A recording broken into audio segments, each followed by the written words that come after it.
comenzar. Ruego de todos, favor de poner presidente todo tipo de no se va a tolerar ningún tipo de comportamiento prejudicial o de represión. Quien no siga estas reglas se carga y puede ser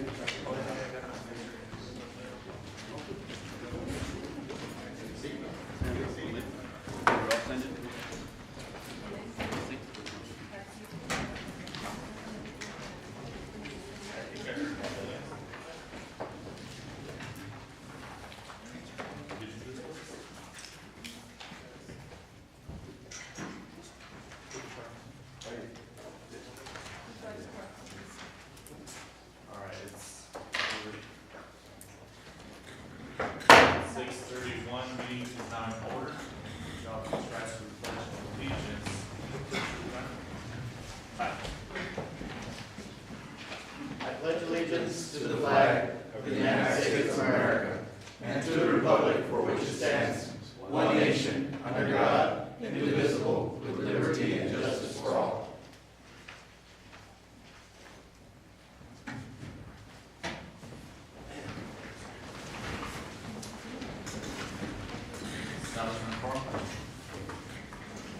Victor Perez. Here. René Rodriguez. Here. Joseph Bowen. Here. Jesus Ruiz. Here. Sergio Cox. Yes, ma'am. And Gloria Rodriguez. Yes, here. Mayor, we do have a quorum. Yes. Moving on to the public comment. We have several speakers, beginning with Martín Renteria.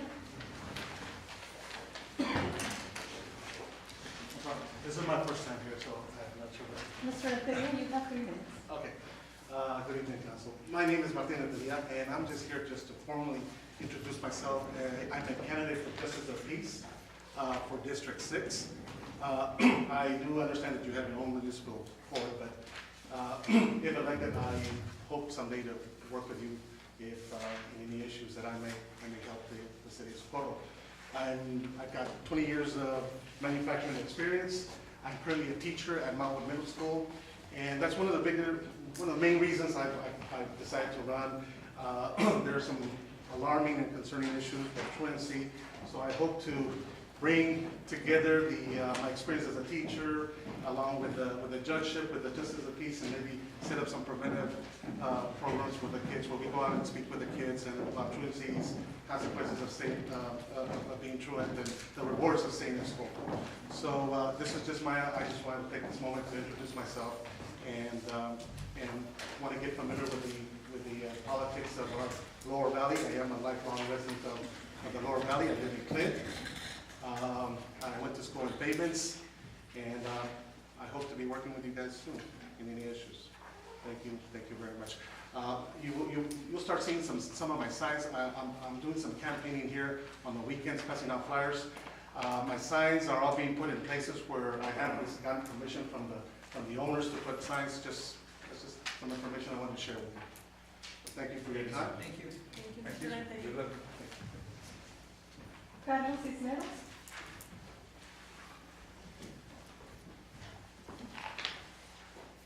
Señor Cisneros, tiene 3 minutos.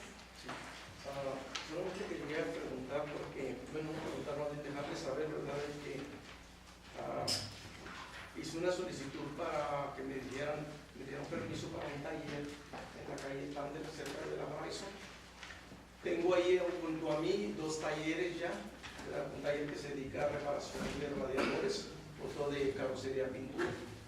No estoy pidiendo nada fuera de lo normal. La vez pasada les mencioné que yo respeto las leyes, y aunque decidan lo que sea, yo voy a respetar la ley de Socorro, porque mi intención es abrir mi negocio aquí en Socorro, ¿verdad? De ahí vivo, y de eso es de lo que pretendo hacer. Ahora, la única cosa que les quiero pedir sinceramente, que por favor revisen bien, porque me entregaron una hoja en la que me están diciendo como no quieren aprobarme. Yo quiero que piensen bien, porque yo creo que esto es injusto a todas luces. Yo creo que inclusive un abogado podría revisarlo, de que me están discriminando feamente. No estoy pidiendo nada normal, ni siquiera es un negocio que fuera dudoso. Es un taller donde trabajan 4 personas y pretendemos hacer lo mejor para Socorro. Les voy a suplicar nada más que me tomen en cuenta, por favor. Gracias. Gracias. Luis Sigala.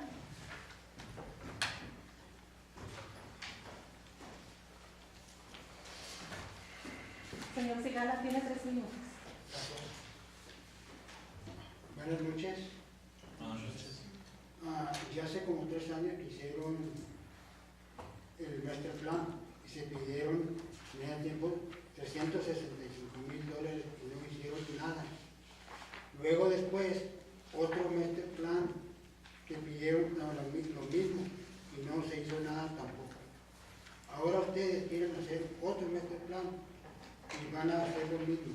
¿Cuánto nos va a costar hacer un master plan a nosotros? Señores, ¿para qué quieren otro vocero para información? Eso es gastar dinero en salarios diokis.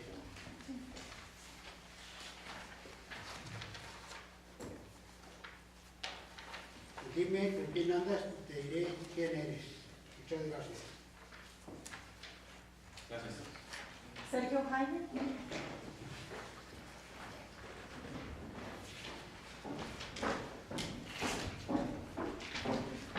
Señor Jaime, tiene 3 minutos. Yo lo que quiero decirles aquí ahorita es que me estaba viendo del señor biónico que está poniendo aquí para hacer las áreas del 1, pasarlas a 2. La diferencia va a ser en que el diámetro de casas que tenemos nosotros, ¿verdad?, de terrenos, y si van a hacer otras divisiones en otros terrenos, las van a reducir a la mitad de lo que tenemos nosotros. Se va a llenar de casas, va a haber más problemas en el tráfico, menos impuestos, y no me parece que esté bien esa ordenanza que quieren hacer para eso. Entonces, allí ahorita estamos gastando mucho dinero en cosas que no se está beneficiando en la ciudadanía. Estamos muy endrogados, señores. Se deben todavía 16 millones, más aparte los 10 millones que van a pedir ustedes. Entonces, ¿cuántos millones, por cuánto tiempo vamos a estar endrogados? ¿30, 40 años? Y luego se va a acabar ese dinero y van a volver a pedir, porque no, el señor que está encargado de los grants no ha hecho nada, nunca ha pedido un grant. El grant que se puso para las banquetas en las escuelas, eso ya se había metido a tiempo, y nomás vino a terminarla, pero de allí en adelante él no ha hecho nada, ningún grant ha metido desde el 2008. Ha agarrado su dinero de $80,000 por año, y eso no es justo. Estamos regalándole el dinero a toda la gente, y nomás porque sí, porque el señor en la administración pasada puso salarios exagerados, porque ustedes ven, en ninguna parte al principal, al principio un empleado no puede ganar tanto dinero así. Hay que cuidar a esos dineros, porque nosotros no nos estamos beneficiando de nada, señores. Nosotros en nuestra área nos hemos aguantado casi 40 años y no hemos tenido nada. Todo ha sido beneficiado para la 2, la 3 y la 4. Eso no es justo. Vamos, arréglenos a nosotros también, denos, porque el señor que estaba en la administración, los jerarcas que estaban aquí, junto con los demás regidores, eran los que lo apoyaban para hacer sus destrozos que tenían en todas las áreas. Nomás para ellos había dinero, para la área número 1 no había. Y todavía aquí tenemos una persona de esas, como regidora, que estaba apoyando todas esas cosas, y todavía quiere hacer cosas que no le pertenecen en su área. Así es que eso no es posible, señores, que hagamos. Así es que yo no estoy de acuerdo en que hagan esas cosas. Señor Jaime, se le ha terminado. Gracias. Gracias. Joe de Turo. No nomás ella es la que se está metiendo en otros lugares, no puede.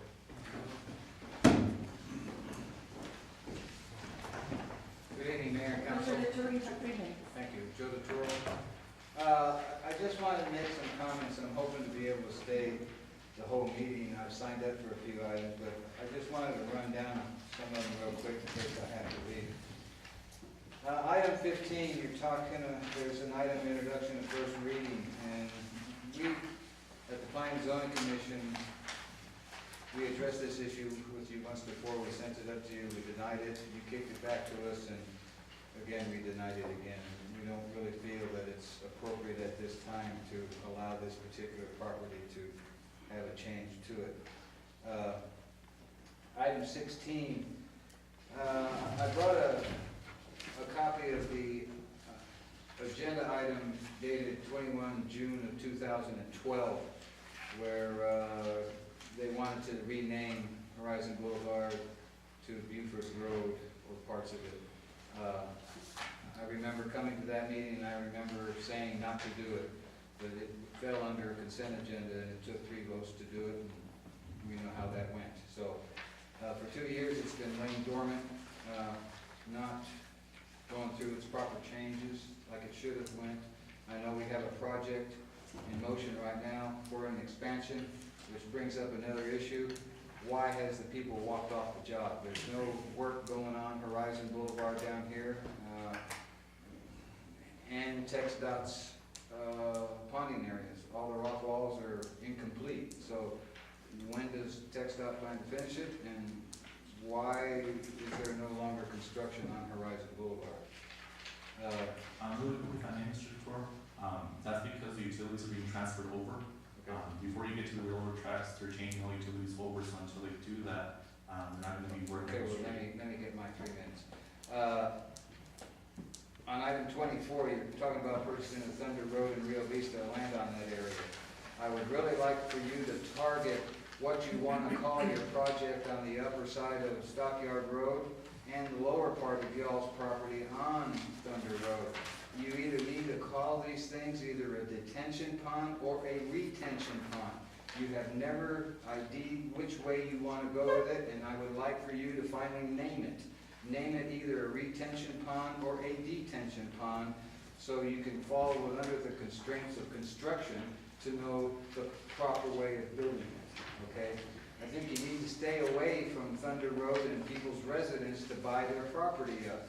I think if you want to concentrate on anything, take the big field that's there, because you can use that, okay? But I truly believe you need to take off any of those 3 residents that you previously talked about, especially in an eminent domain, off of the table. You just need to leave the residents alone. I think you're going to find that some of those people might come back and create a lawsuit for you. And the master plan, real quick, Thank you, sir. is that the We're draft? gonna go ahead and, just reflect some of your comments. Okay. Just to let you know, just because we can't comment back on this one. So like I was saying, the horizon widening is because of the utilities are being transferred over. And so once that is finished, and TxDOT will continue to work on that project. As far as the ponds on the side of North Loop, currently I don't think they've identified funding for that. I spoke to the MPO director, Ms. Medina, 2 weeks ago, and I mentioned that to him, and he said that right now, they're still trying to figure out the funding for it, since it's a state road that wasn't even widening up. So once they do that, they'll go ahead and start that project, but for now, they haven't identified funding for it yet. Thank you, sir. That's another project manager problem from TxDOT again. Is that what you're telling us? So all of that should have been figured out before a backhoe hit the ground. I mean, the money should have been there, so, okay. And one thing about the comprehensive plan, is that the one that we've all had that says a draft? Is Yes. that the one you want to? We're gonna try to adopt it today. Great, thank you. Thank you, sir. Lorenza Fraile.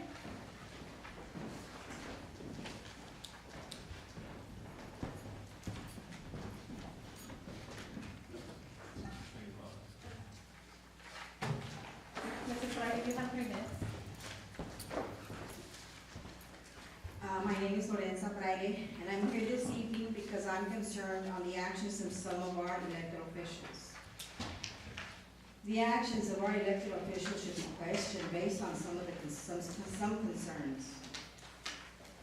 Many of you entered politics with a noble intention to serve public and make a difference.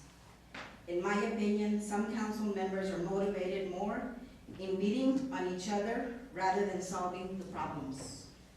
The chemistry of this council, in my opinion, is that some of you are not able to manage the power given to you, and you have developed a feeling that you are untouchable. It becomes easy to misuse power, and your ability to deal with the real power may lead you to the temptations for corruptions.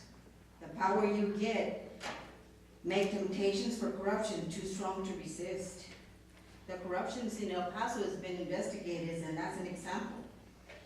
It's hard for me to imagine that anyone in this council would use their vote to protect one individual who has failed on his or her job rather than protecting the taxpayers of the city of Socorro and the operations of the city as stated in the charter. My question now is, how were you raised? What are your values? And where is your sense of ethics? All great leaders are motivated by common goals, common dreams, a willingness to abandon egos to pursue their dream. I guess part of this council has forgotten. I do solemnly swear that I will faithfully execute the duties of my office to the best of my abilities to preserve, protect, defend the City of Socorro Charter, the Constitution, the laws of the state of Texas, and of this state, so help me God. I haven't been around, and you know that, but I have seen what you all are doing. Please, please change your ways. I wrote this back in October of 2007. History is repeating itself. Victor Perez, you were on the council at that time when I read this. History is here again, doing the same thing, but double. Previous council, $5 million COs. 10 million? I'm sorry, but you are not administrating this government the way it should. Master plan. Wait a minute, master plan should have been done, I believe, Mr. Cox knows in 2010. Mrs. Carter, your time is up. No, it's been done. What happened? Thank you. Thank you. Ralph Duran. Mr. Duran, you have 3 minutes. Thank you. Mayor and Council, first of all, I'd like to thank you for sending me and some other, the Civil Service Commission members to our training that we had in San Antonio. The information that we got from there is going to be very, very helpful in our grievance hearings that we're going to have in the future. And also it, I think, fostered a bit of camaraderie with the council members that showed up on Thursday of that week, and also with the members that went with us to that training. Also, items like events that you had, like the baseball game, that is going to hopefully bring the council and members of the city staff closer together. Although I did hear that there were some bad calls. The umpire left his C9 dog at home. And so, other than that, I heard that the game went off really, really well. And to answer your question, Mr. Mayor, I'm still not running for the office. Thank you. Mayor, those were all our speakers. Okay. Moving on to the consent agenda. Hold on, Mr. Mayor. We have a motion on this? We have a petition. Presentation by Sam Young regarding projection of public works department.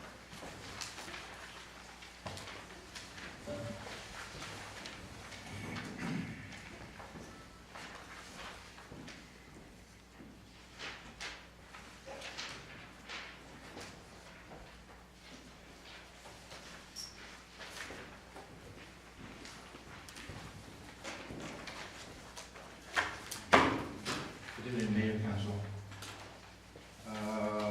This presentation will include short term, mid-term, and current projects within the public works department.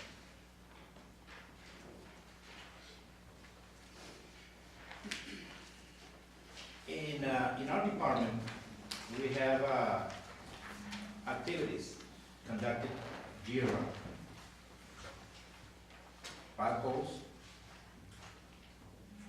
bond doing in our roads, maintenance, street overlays, cleaning up properties, maintenance of the signs, maintenance of guardrails, watering the dirt roads we have in order to be in compliance with TCEQ to avoid pollution. We coordinate the maintenance of all the vehicles in the city government, street light coordination, and also the street name signs maintenance.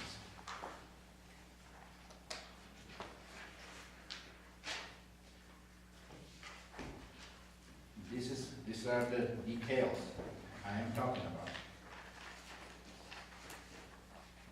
It has very common not being painting the guardrails. It's not been a good common practice.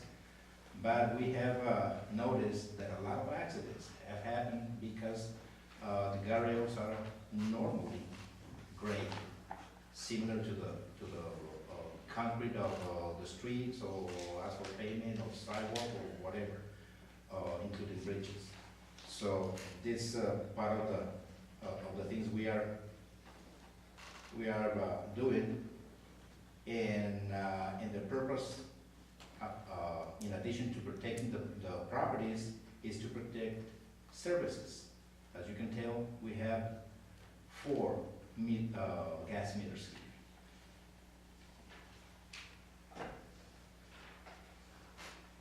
Part of the normal practices through the year is the cleanup of the properties, especially cities properties, spot poles, street improvements. Sometimes, for example, in this case, yes, we recently received the sidewalks from several schools, but little details as protection on this, like this, is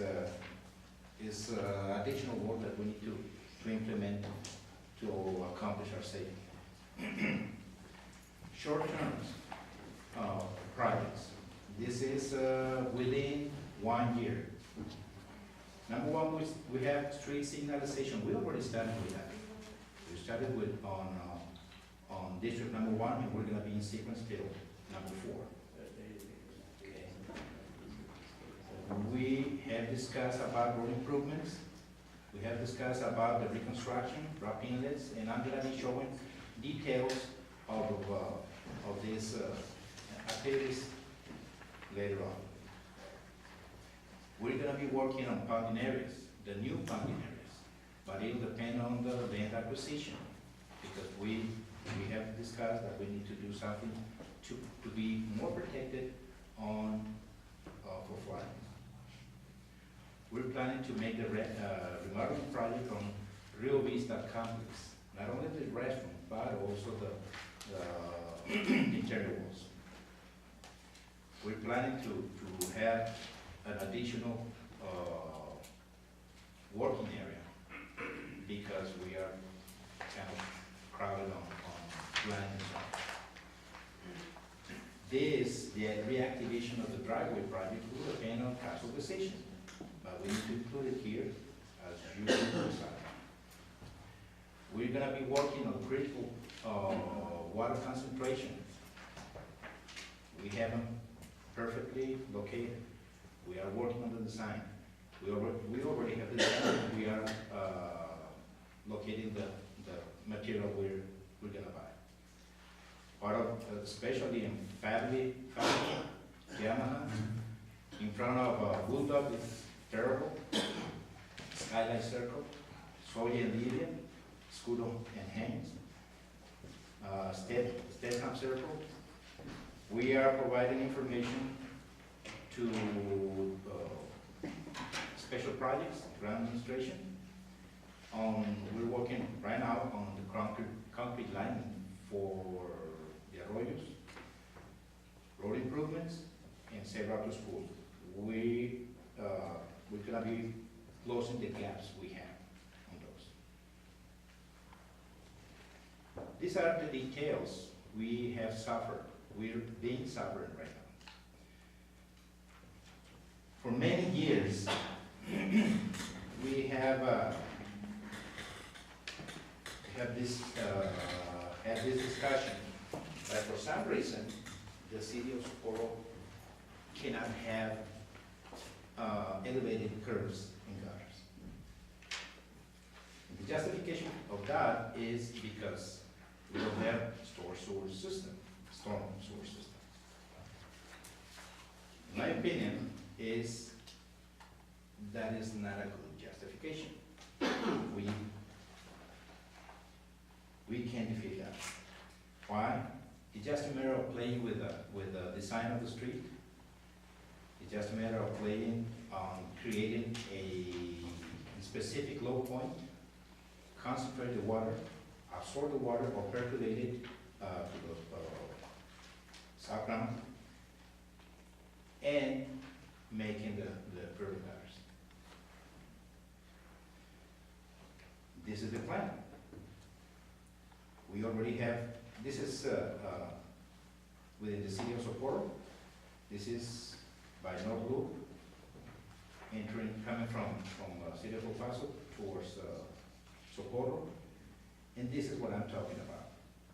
If we concentrate and we grade our streets to concentrate the water into a specific point, there's no reason not to have curb and gutters. In addition to that, part of the implementation, now that we can work on that, is make smart road design.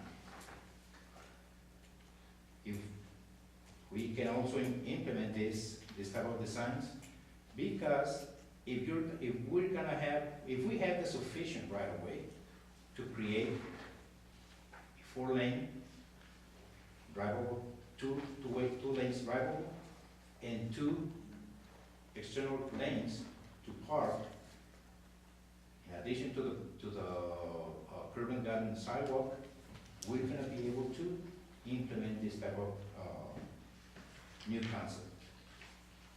This is the normal way we have.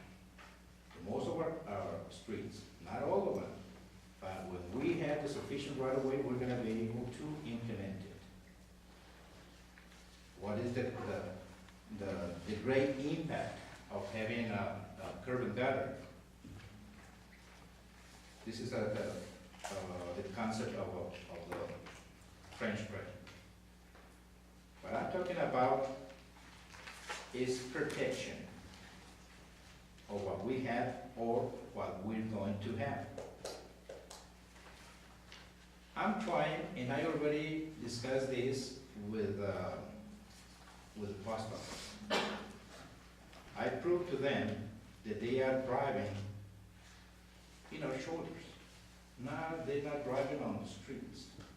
The justification they have is because the mailboxes are against the property limit, the private property. For me, it's not a good justification because the deterioration of the streets, as soon as we finish with the asphalt pavement, this is the situation.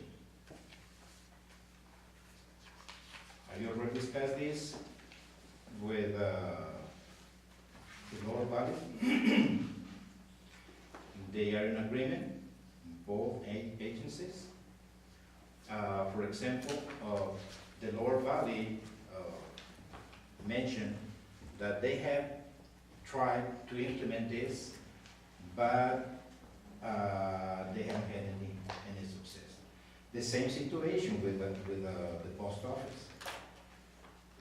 The big difference in us is that we can create an ordinance or formal resolution to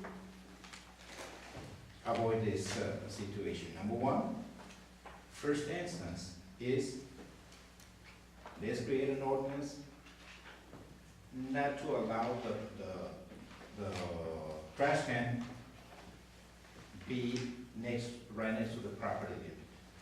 The city of El Paso, if you don't place your trash cans outside of the curb with 3 feet away from the distance and 2 feet in between the environmental and the normal trash, they don't take it.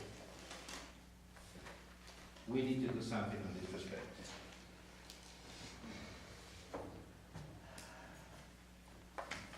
Projects, midterm projects. From year 1 to 5, we need to continue working on funding areas in our office. Obviously, Thunder, Rio Vista, Kenston, and Coker, and Sparks. And this is the plan we are working on. Road improvements. We need to continue with the street overlays, rock paintings, concrete curb program. If we're gonna be working on this as a pilot program, we're gonna be able to continue for the rest of at least for the administration. Concrete driveway project depends on you. We need to make a pilot restoration or rehabilitation, at least one of the buildings, and making sure that we're gonna be compliant with Texas Historical Commission, and we have as soon as we have the antiquities permit to do so, we can continue with the same plan. And again, another project that we need to implement from 1 to 5 years is the widening project of Rio Vista.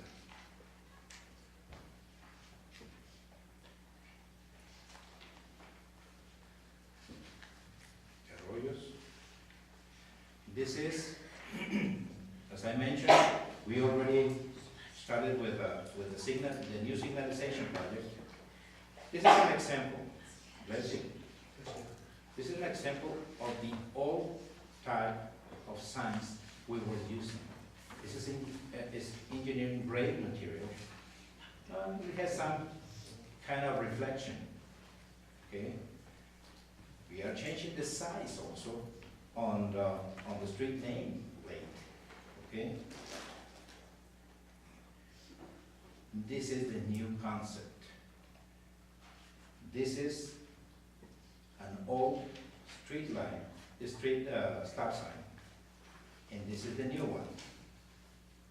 As you can tell, and I don't know, Mr. Cox, because we are still working on district number 1, the reflection is absolutely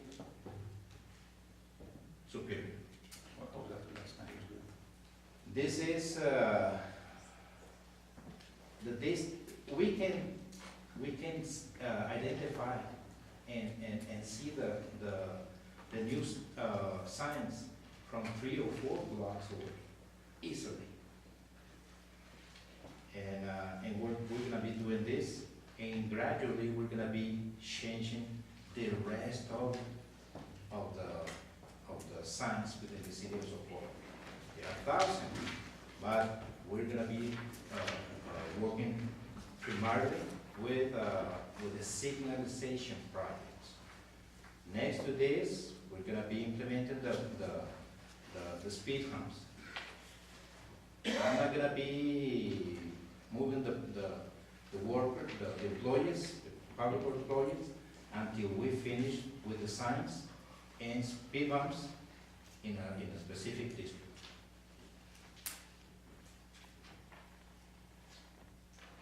Any questions? Yes, sir. So you're still working on Lydia and Sawyer area right now? You're still involved in that area? Because I was out there last night. Yes, sir.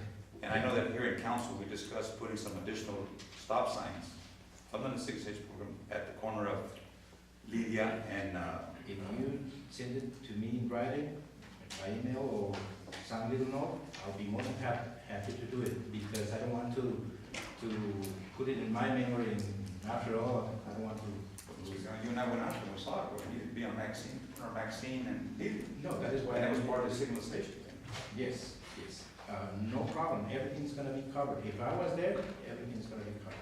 That's what I'm asking. You're still there. Yes, sir. That's what I'm asking. You're still working. Absolutely. Okay. Yes, sir.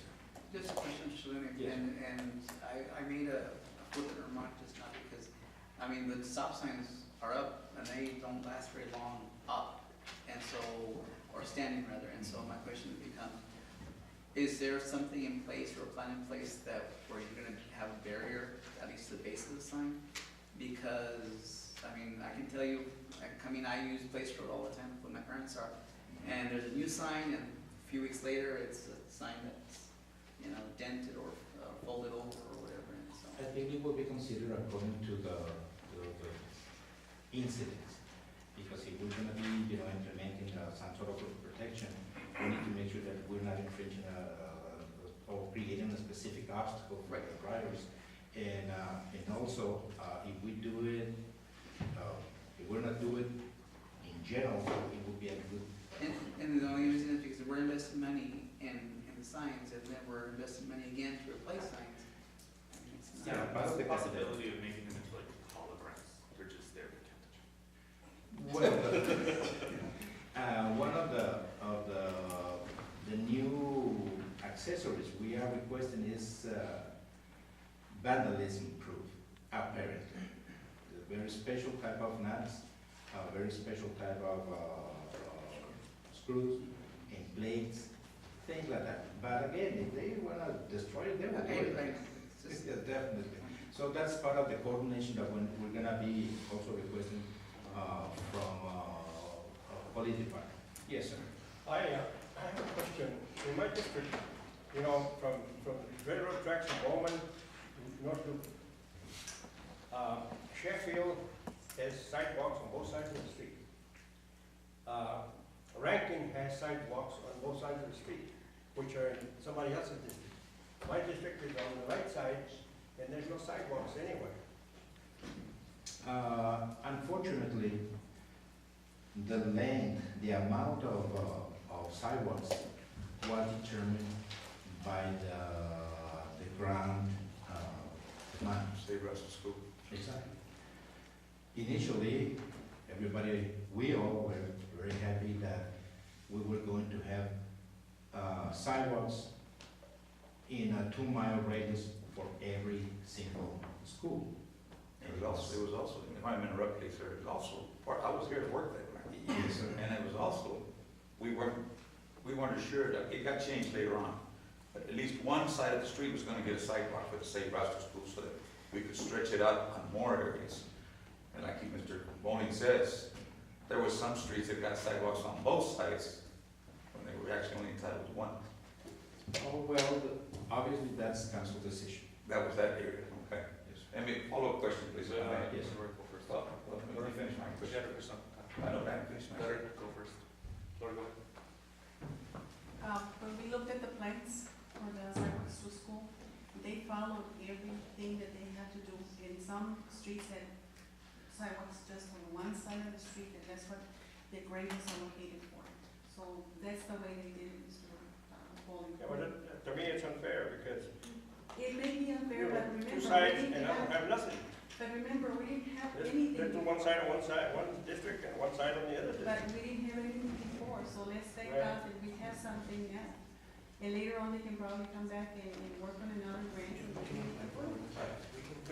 And ma'am, not only that, the additional complication of the project was, or obstacles in that project is historical information or requirements that we needed to comply.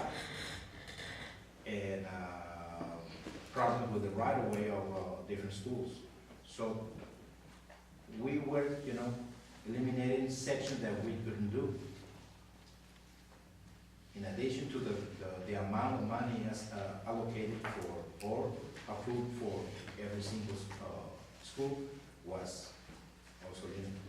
Mr. Cox, the last question, and then we'll move on from the Sure. agenda. Yes, sir. At the corner of Milo and Media, Yes. Milo and Media, after you get off on Blue.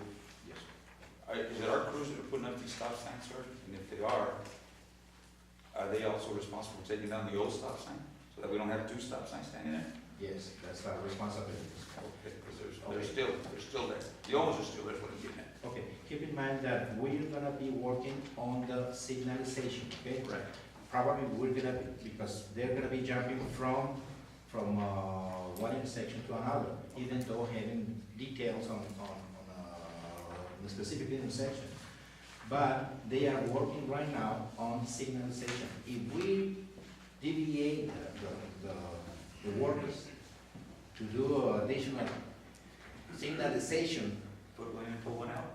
Well, that's not a problem, because that's part of the project, but not, signs not contemplated in that specific district for now, okay? We're gonna be returning and checking all the, we're gonna be continuing checking the satisfying. Any questions? Thank you, Sam. Thank you.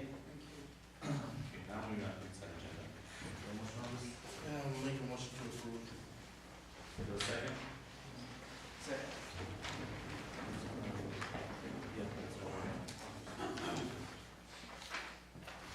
Motion made by Rene Rodriguez, seconded by Victor Perez to approve the consent agenda. Victor Perez, Aye. Rene Rodriguez, Aye. Joseph Bowman, Aye. Sergio Cox, Yes, ma'am. and Gloria Rodriguez.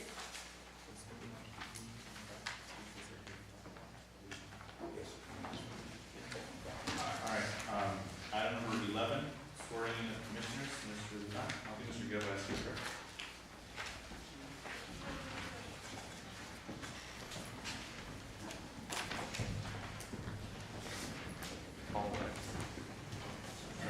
All right. Raise your right hand.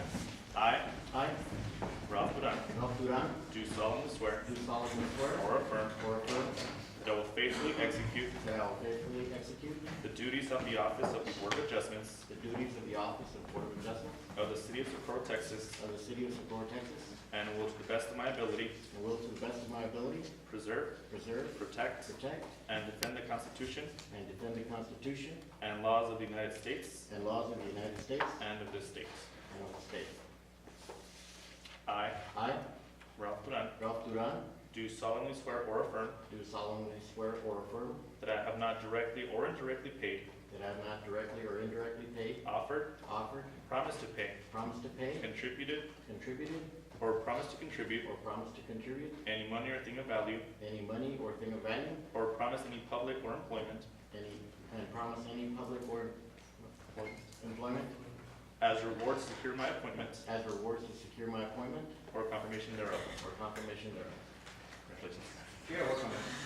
Yeah, you do. Private complaints. That's a curve there, huh? Mr. Ron, welcome aboard, sir. Thank you.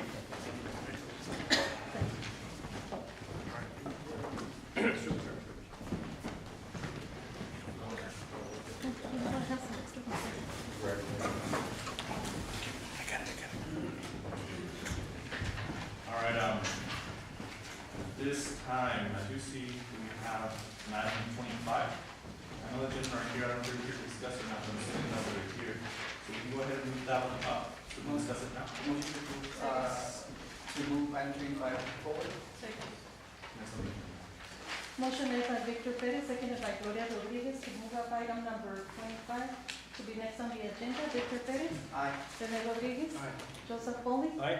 Sergio Cox, Yes, ma'am. and Gloria Rodriguez. Okay, item 25, discussion action on Lower Valley Water District providing garbage services. Mr. Norman.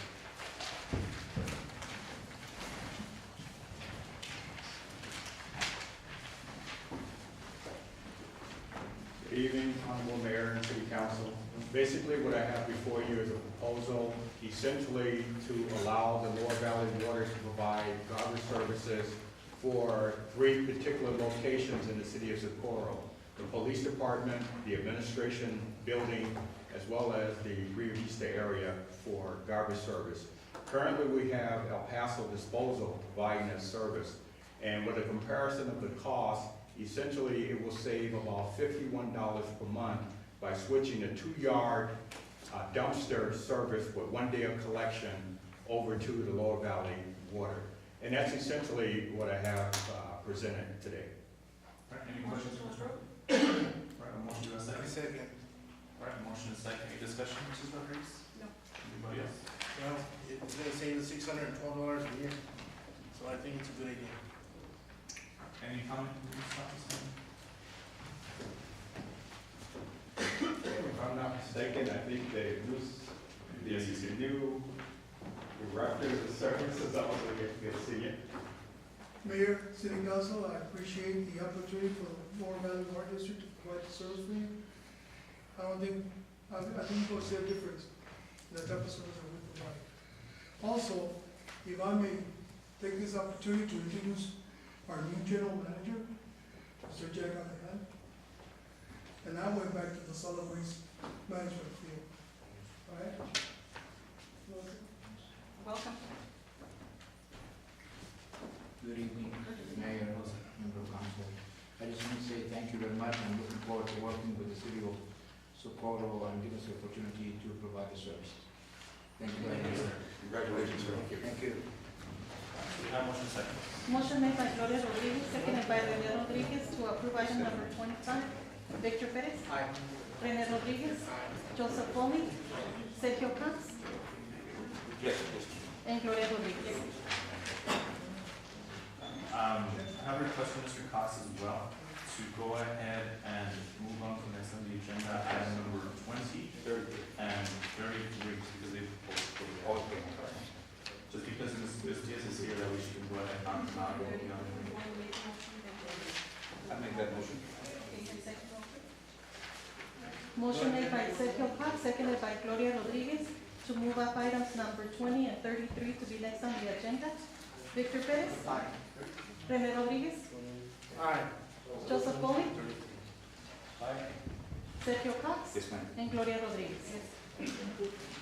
Item number 20, discussion action approving ratification on the invoice conducted after the fact for maintenance of the water pump at Moon City Park in the amount of $1,952.24 from vendor Anthony Cobb.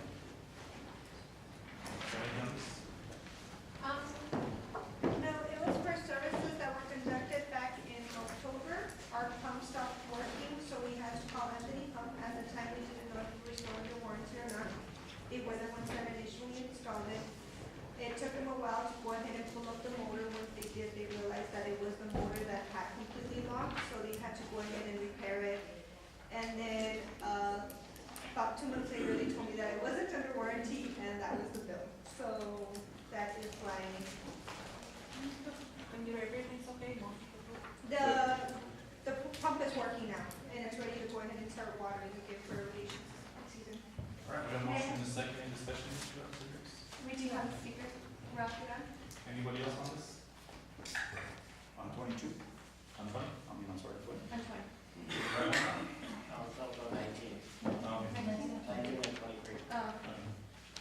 all right, so we have a motion in the second. Motion made by Gloria Rodriguez, seconded by Sergio Cruz to approve item number 20. Victor Perez. Aye. Rene Rodriguez. Aye. Joseph Bomi. Aye. Sergio Cruz. Yes, ma'am. And Gloria Rodriguez. Moving on to item number 33. Item 33, discussion action on the approval forming a youth baseball league for the spring/summer 2014 for ages 4 through 12 as follows. T-ball for ages 4, 5, and 6, coach pitch for ages 7 through 9, and player pitch for ages 10 through 12. Presentation by Jessica Diaz. Mayor, I put this item on the agenda because You want a baseball league? because I want a baseball league, sir. Really it is. And I asked Mr. Northby, I asked to meet with Jessica in regards to this, seeing if we can possibly formulate, and everything is completely ready for this presentation.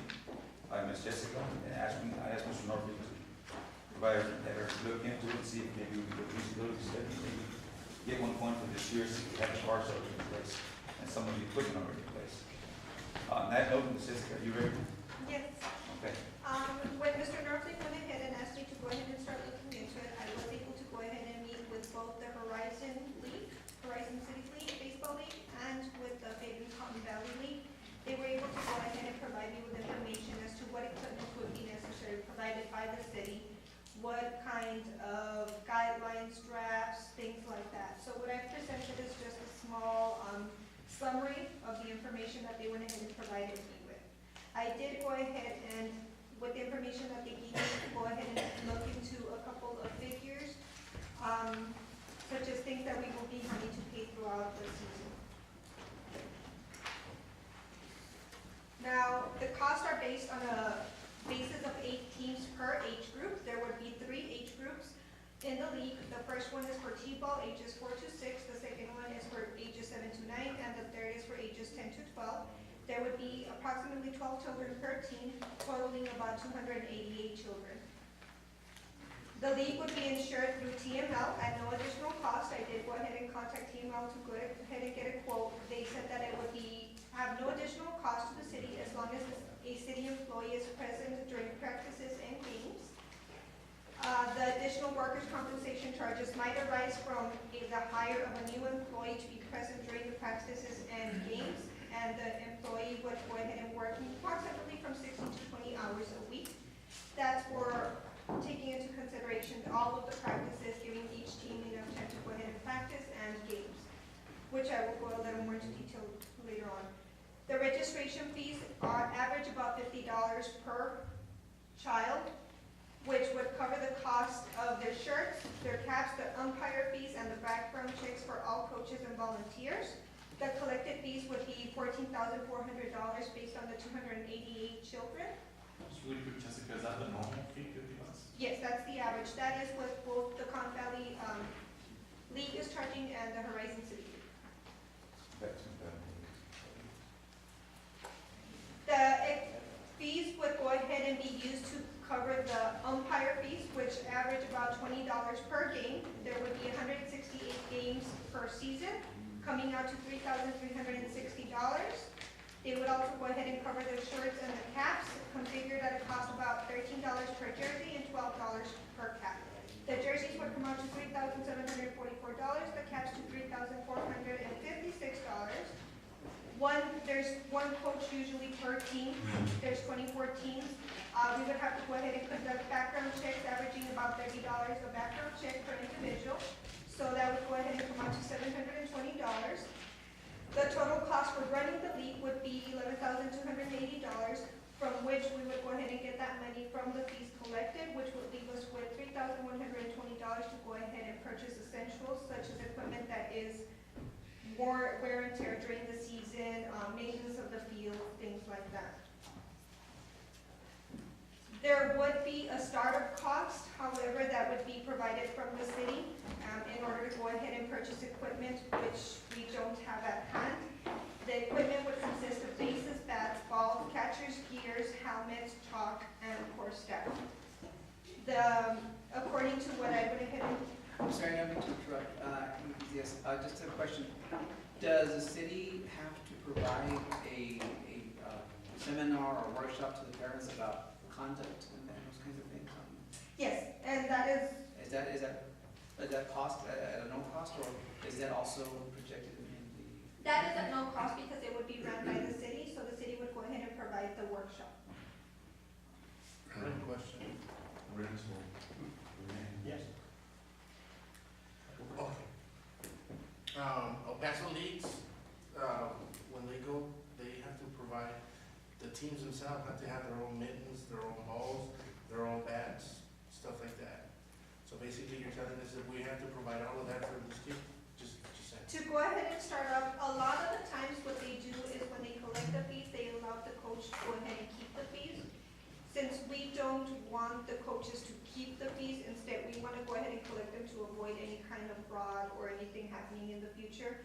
That's why the city would have to provide them. We can't go ahead and just delegate the money collected from each team to each coach so that they could go ahead and purchase equipment, but once again, we run into the risk of them misusing the money and then getting into a whole different... According to Horizon and Con Valley, they prefer to go ahead and collect the fees and then go ahead and delegate the equipment to each coach individually. The only thing that the child is responsible for purchasing on their own are their pants, their shoes, and their mitt. The bats, we would actually only be giving about 2 or 3 per team. We would go ahead and give just one set of bases, which of course they have to sign off on them when they sign a contract. And at the end of the season, they need to provide everything back. That way next year, we don't have any startup cost, only it'll be enough what we collect from the fees to go ahead and run the league, and we will no longer have to pay. The startup is just a one-time thing in order to purchase the equipment, and then from there it's self-sufficient. I coached for a while in the city, and each team had to come up with the money to enter the league. In other words, we went ahead and we did flyers with the names of the players and everything, and went to the business places and asked for donations, and that's how we got our money. The city had to pay no money. Yes, And we had 9 the teams in the league. So therefore, why do we have to pay the fees?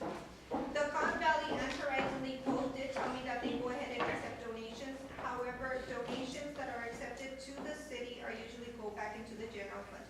They cannot be used specifically for one area. They go back into the general fund, and then from there they're distributed during the budget year to all of the departments. So that is a difference. They don't have that. Do we have to buy gloves for them too? No, the child has to provide their own clothes. Shoes? They have to provide their own shoes.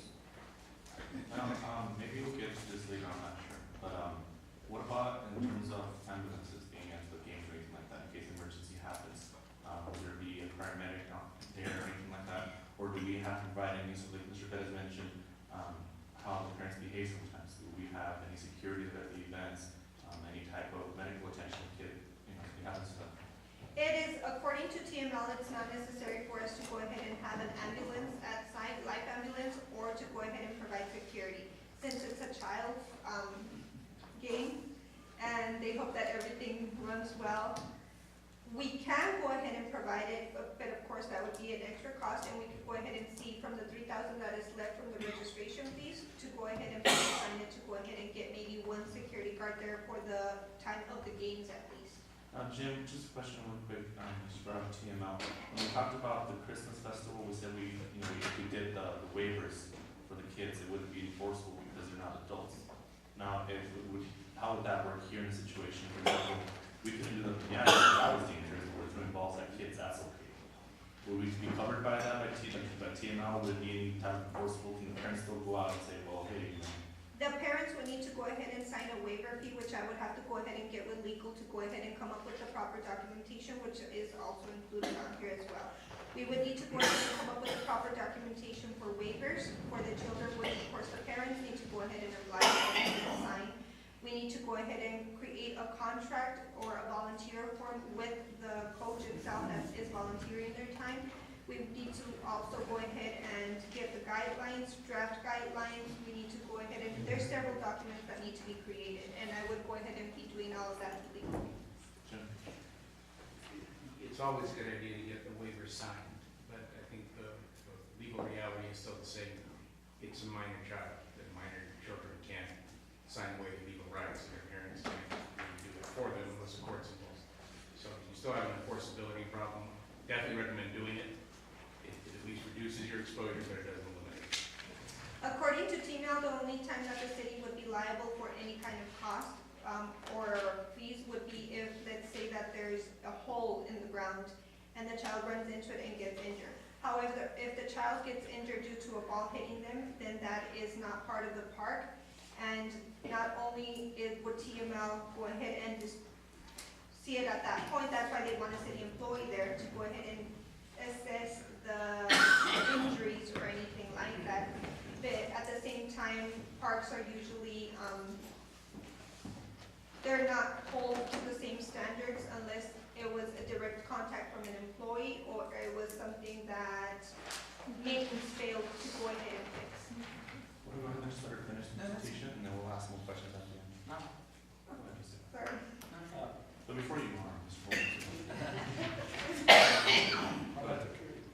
Like I said, these fees would be a one-time cost to the city. Every year thereafter, after, it would be self-sufficient, collected from the registration fees, and the city wouldn't have to go ahead and provide money anymore.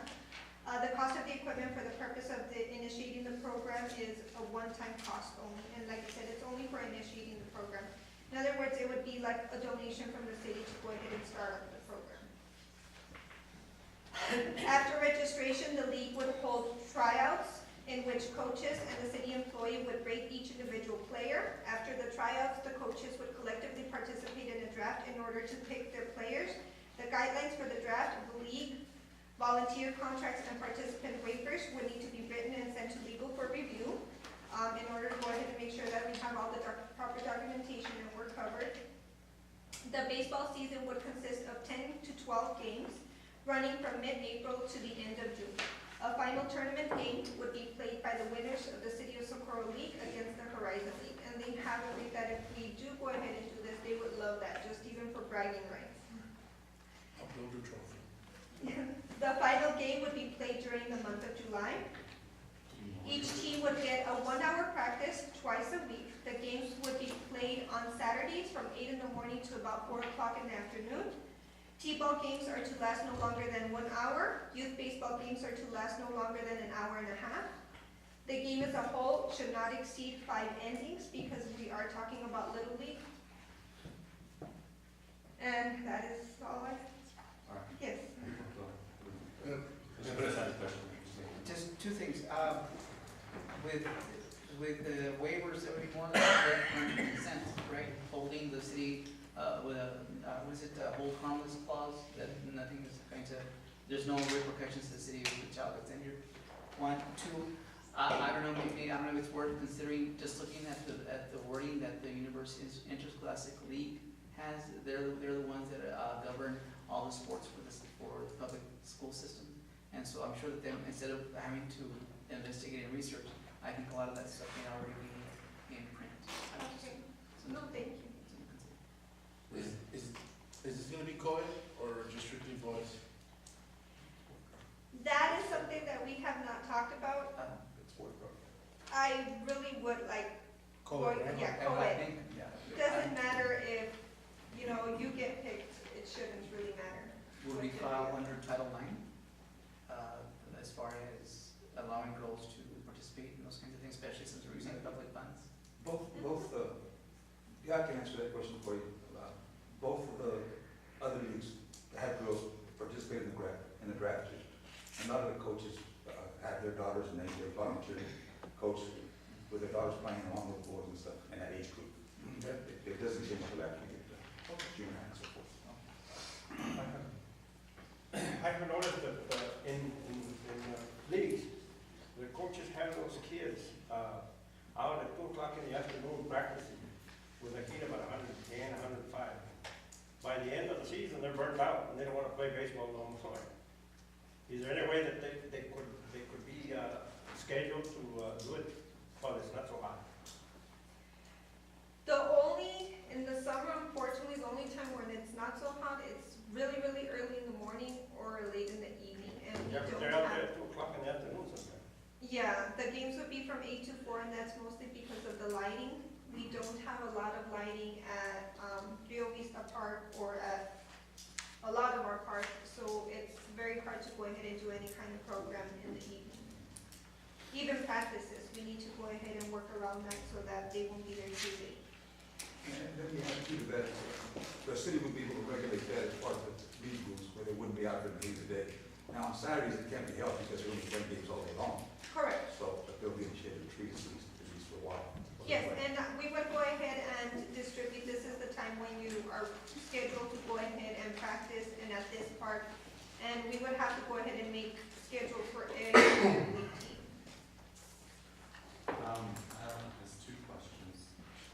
Number 1, so we mentioned the draft and the city employee would be the one to evaluate the players. It's each coach, and this idea I think is wonderful, and I got it from Horizon. This is what they do. The person that is in charge, they have, let's say, a small panel, 2-3 people, employees that go out there and go ahead and rate the children. The coaches all go and rate the children as well.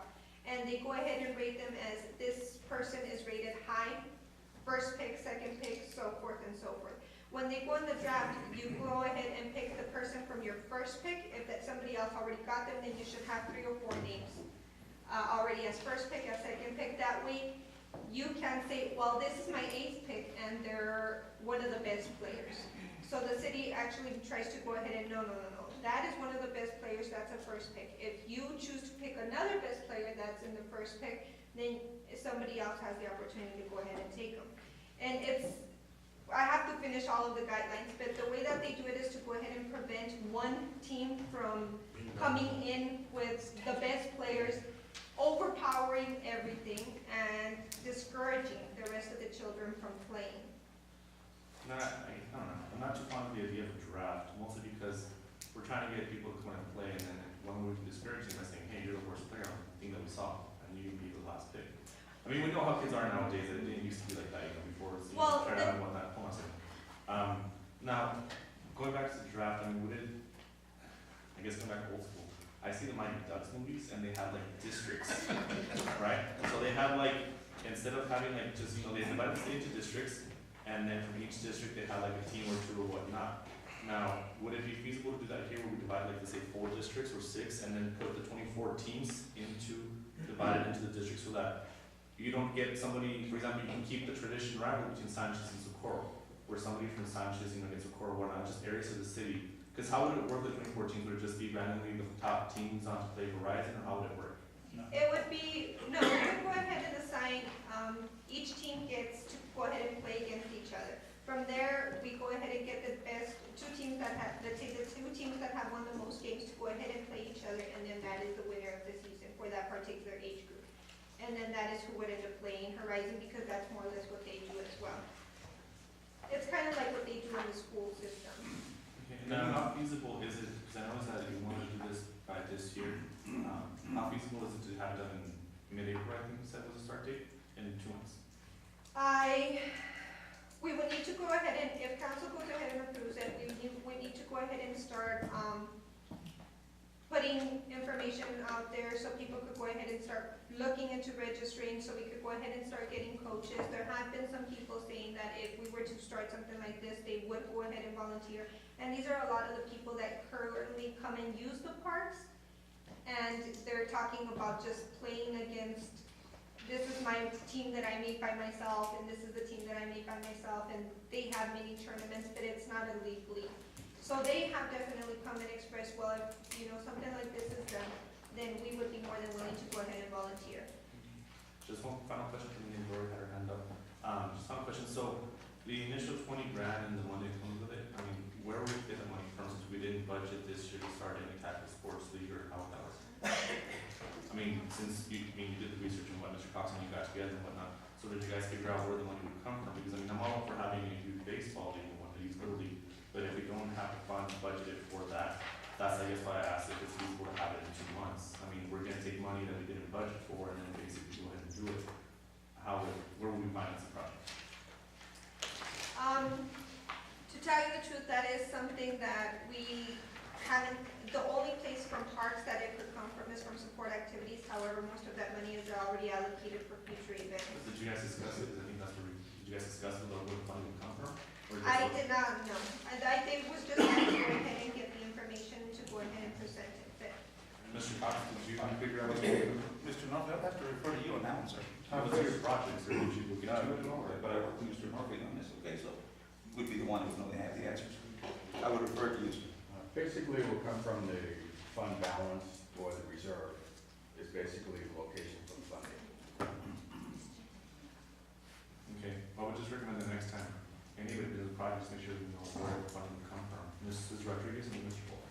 Yes, Oh, sorry. that was one of my questions that I was going to ask you, but the other one is motion to approve.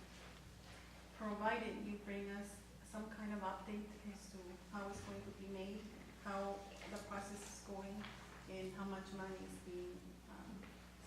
And if we can fill the spots in 2017. All right, motion, do you have a second? Bowling and No, all. it's still within. Oh, okay. I'll second. And motion is second, Mr. Bowen, go ahead. Is there any way we could get a spot, each, say for example, each team to get a sponsor? it's something that we can go ahead and definitely look into. But like I said, at that point, if the city is wanting to go ahead and take part of it, any kind of sponsorship that one team gets, it would be a donation to the city, which would go into the general fund. Okay, let's do it. One other thing, if I may, the discussion. We have the parks already available to do all this. And I'll let you guys know that we have 2 teams right now, just for your own information. We have 2 teams that have asked to use the parks for practice. And they want to check it out every day of the week, including Saturdays if they want to. but they only wanna practice here, and then they wanna go play in the, Favens League, or the Little League thing, and that's where they wanna play the money. But they're willing to move over here as far as coaching goes. They would have to abide by the draft concept, because we're not gonna bring in ringer teams that would just eat up everybody else, and that's what's happened in the past. So, Just one final question. Have we cleared this through A&M? So I'm assuming we're gonna use most of their fields, and those are A&M's fields, right? Mr. Nolan? Well, the property actually belongs to them, but the usage is City of Socorro. So we're good with A&M, there's no need to go talk to city, Yeah. we use your baseball field. No, they're called our baseball field. All right, They just good. own it. Alright, so we did have motion second. Motion made by Gloria Rodriguez, seconded by Sergio Cox, to approve item number 33, provided that council receives an update. Victor Perez. Aye. Rene Rodriguez. Joseph Pauling. Aye. Sergio Cox. Yes, ma'am. And Gloria Rodriguez. Yes, an update and also how much money they're spending and all that. Alright, going back to item number 12. Discussion and action on approving the preliminary subdivision plat for DAA Farms subdivision being all of tract 4C4 and a portion of tract 4C3, block 39, San Elizario Branch. Mr. Williams. Just one flat.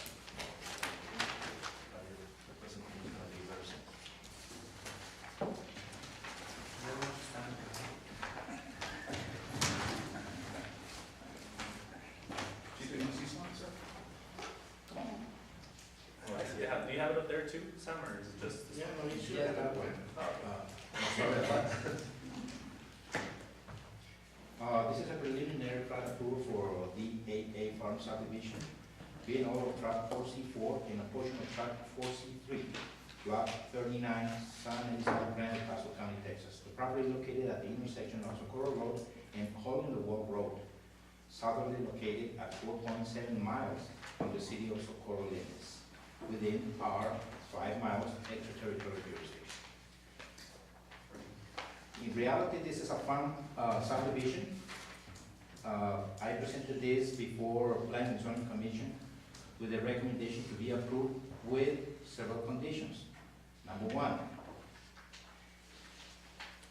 I'm requesting that the owner dedicate additional 10 feet of right-of-way to expand the road, because we need to make provision for future growth.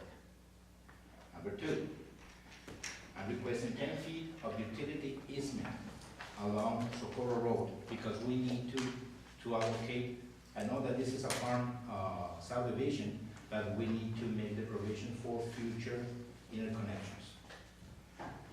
Also, I'm requesting 10 feet of irrigation easement along all the boundaries, the southern boundaries of every lot, because we want to avoid conflict like the one we had on the subdivision. I'm requesting additional survey information, because they need to tie the point of beginning to a specific or official monument. And also they need to provide a closure report, a soil closure report. They need to change the certification block, because that is not the correct one. It's the one that is attached to the plat. And they need to provide us with a service availability from all the utility companies. And of course, they need to pay the applicable pending fees. Pending fee, because as soon as you provide the authorization here, we're gonna be able to charge the fees. Any questions? I have a question. There won't be a conflict with San Elizario now that the city? No, because the city of Socorro has authority on planning and interpretation projects within our 5 miles away from our city limits. I mean, Mr. Lane, where's the ponding area going to be? No, this is not, it's a farm. The purpose of a ponding area in a specific residential subdivision is to concentrate water and not to send the water outside of the property, because that's a common practice. But in a subdivision, in a farm subdivision, they definitely don't want to leave any dry drop of water outside of the property. They need it. Make a motion to approve. Second. Mayor, we do have a speaker for that item. Lorenza Fraile.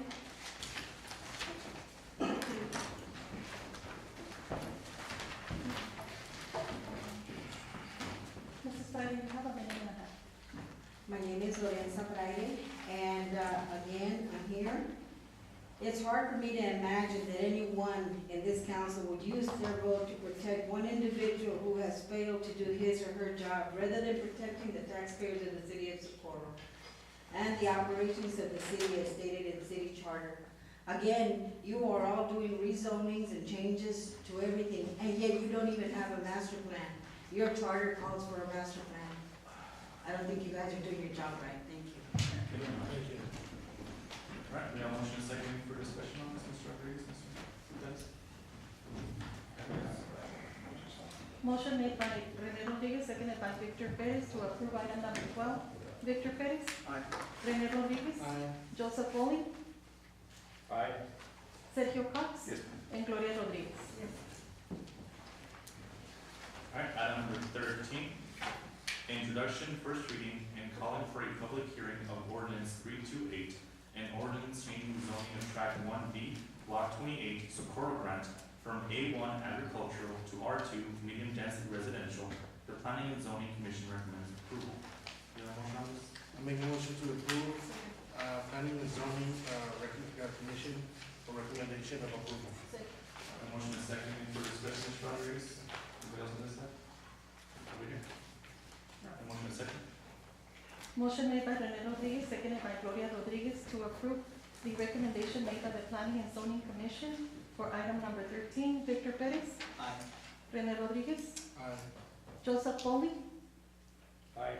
Sergio Cox? Yes, ma'am. And Gloria Rodriguez. Yes. Thank you. All right, item 14, introduction, first reading, calling for a public hearing of ordinance 329, an ordinance changing the zoning of lot 46, lot 9, Friedman Estates, 11463 Socorro Road, from R1 single family residential to C1 light commercial. The Planning and Zoning Commission recommends approval. Do we have a motion on I'll this? make a motion to approve. Do we have a second? Planning and zoning commission recommends. Motion is second. Any discussion on this, Mr. Rodriguez? Mr. Perez, Mr. Wong? This side? Not a problem. Motion made by Rene Rodriguez, seconded by Gloria Rodriguez to approve the recommendation made by the Planning and Zoning Commission for item number 14. Victor Perez? Aye. Rene Rodriguez? Aye. Joseph Pauling? Aye. Sergio Cox? Yes, ma'am. And Gloria Rodriguez. Yes. Thank you. Item number 15, introduction, first reading, calling for a public hearing of an ordinance changing the zoning of tract 4K6, block 3, Socorro Grant, 10883 Thunder Road from R1 single family residential to C2 general commercial with a conditional use permit for mechanic shop. The Planning and Zoning Department recommends denial. I'd like to make a motion, Mayor. Mr. Fox? I'd like to make a motion that we go ahead and accept the recommendation of the Planning and Zoning Department as denial, and continue with the denial on this as it is in the floodplain area where it's from Arroyo. Do you have a motion? Yes. We have a motion, do you have a second? A comment? Do we have a second on this? All right, motion dies. Go ahead, Mr. Dillon. I do recommend, even though coming with a recommendation to deny, that the city should be providing the opportunity to the applicant to be heard. Otherwise, we're gonna be assuming liability for not, Mr. Dillon, did we not send this back to Planning and Zoning? yes, we did. Did he present himself to Planning and Zoning? It was presented again, So he did have the opportunity to speak at Planning and Zoning? yes, And he did have the opportunity to speak earlier today?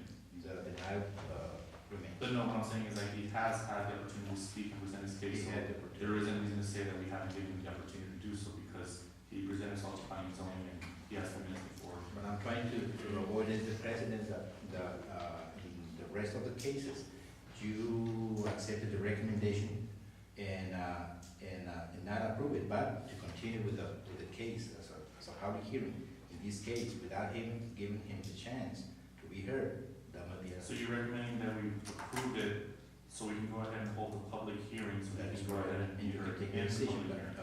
then. All right, Mrs. Rodriguez, you have, go ahead. Yes, I would like for him to come up and speak on the item, if it's possible. And also, I would like, Mr. DeTuro came over here, and he said that they recommended denial. Since I was not there at that meeting, Mr. DeTuro, you didn't say why you were recommending, the commission was recommending denial. So, what was the reason? Okay, give me a second, Renee. If you all want him to go ahead and speak on this item, we would have to suspend the rules because, it says here on the agenda, we don't allow public comment during the introduction of public hearing, of the ordinance rather. So if you allow him to go ahead and speak, we would suspend the rules for this, agenda item. I make the motion to suspend the rules. Jim, is that right, just for this item? Yes.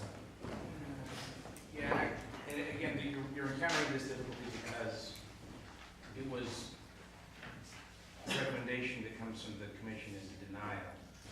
But the only way you can change zoning is through an ordinance. So the recommendation is denial, but you still have the introduction of an ordinance on your agenda.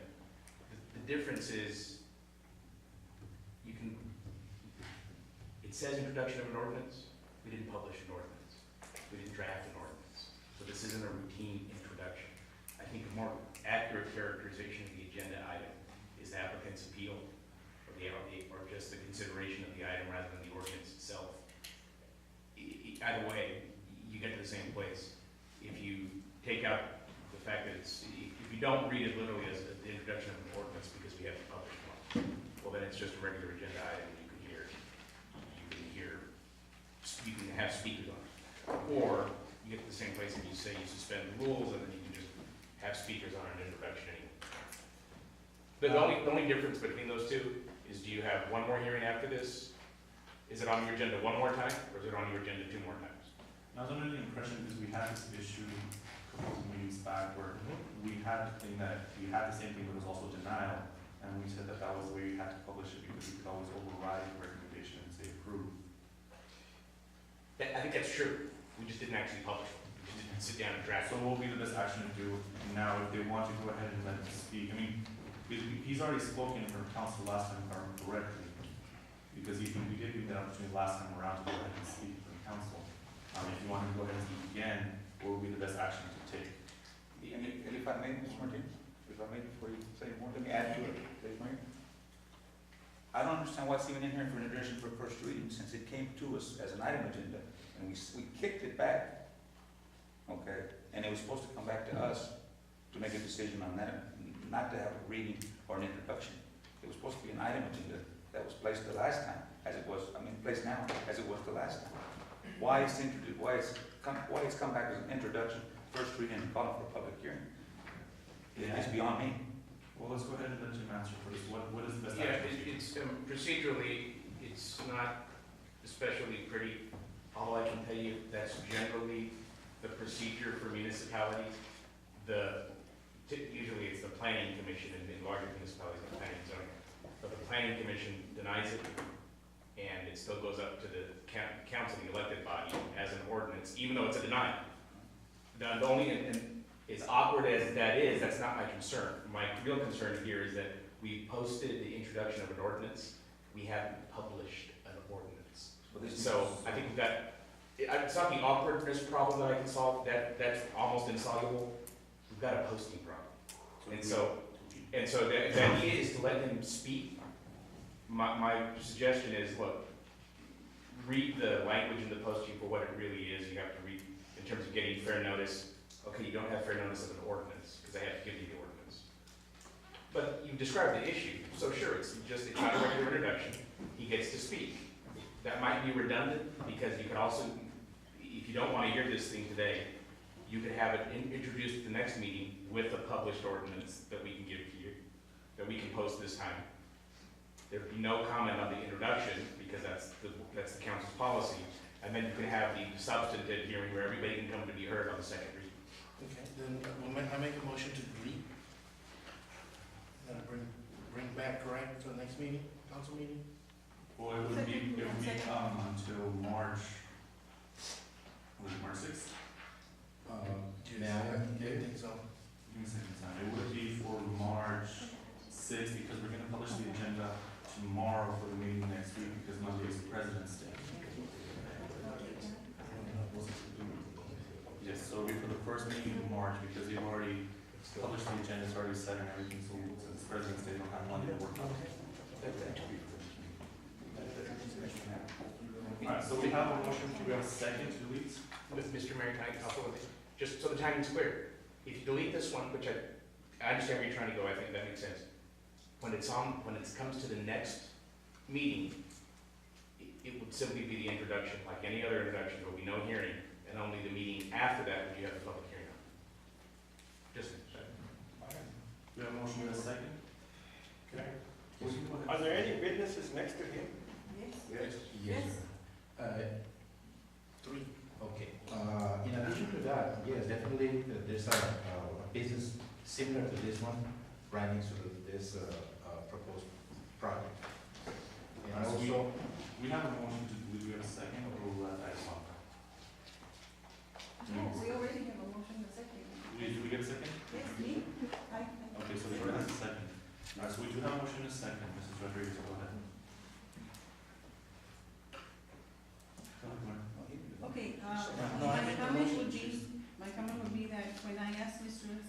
Cisneros, why they had denied the item in the Planning and Zoning Commission, he said that because they mentioned that the master plan, in the master plan, they did not show that the space was commercial, even though there's other mechanic shops there.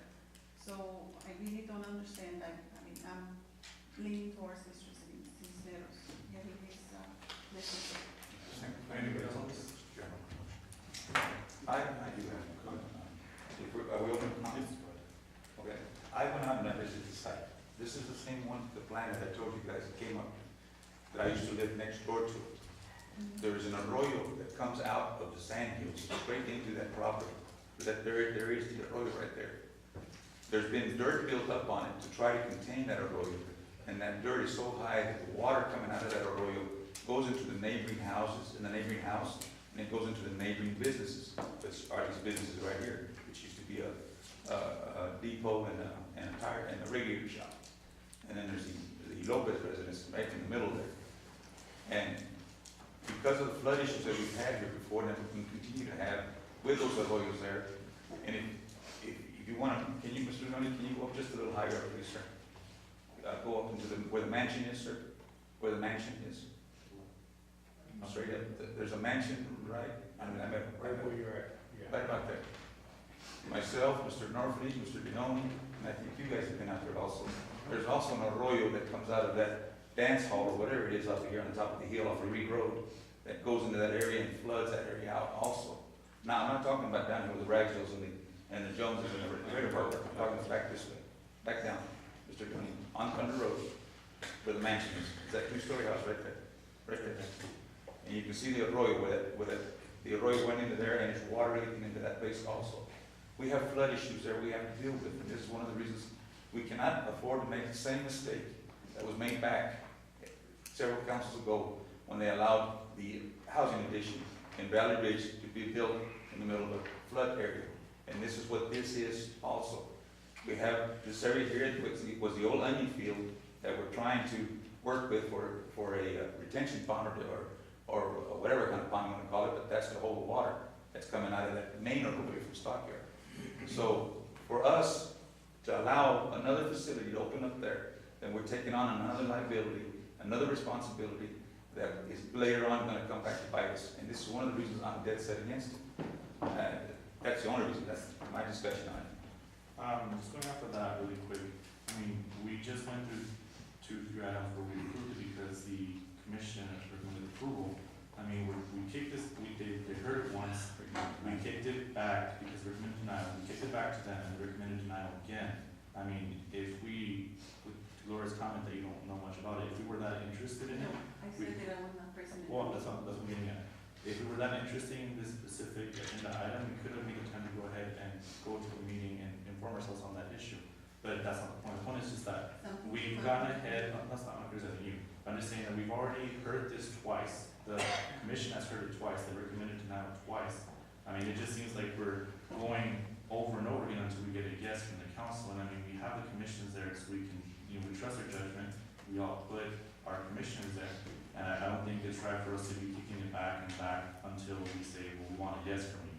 So I don't think that's fair. I mean, as far as the gentleman having the opportunity to hear himself, he was present at the commission meeting, Mr. Zoni just said. I don't know if he reached out to any of you and spoke to you, or if any of us reached out to him and said, well, what's your problem? But I think that can also be factored in, is the fact that if it is important, if it's an important issue enough, we should either reach out to him or have him reach out to us. But to me, just it's the fact that we've already heard this twice and they said no twice. Well, like I tell you, he commented on this item right now and he reached out to me.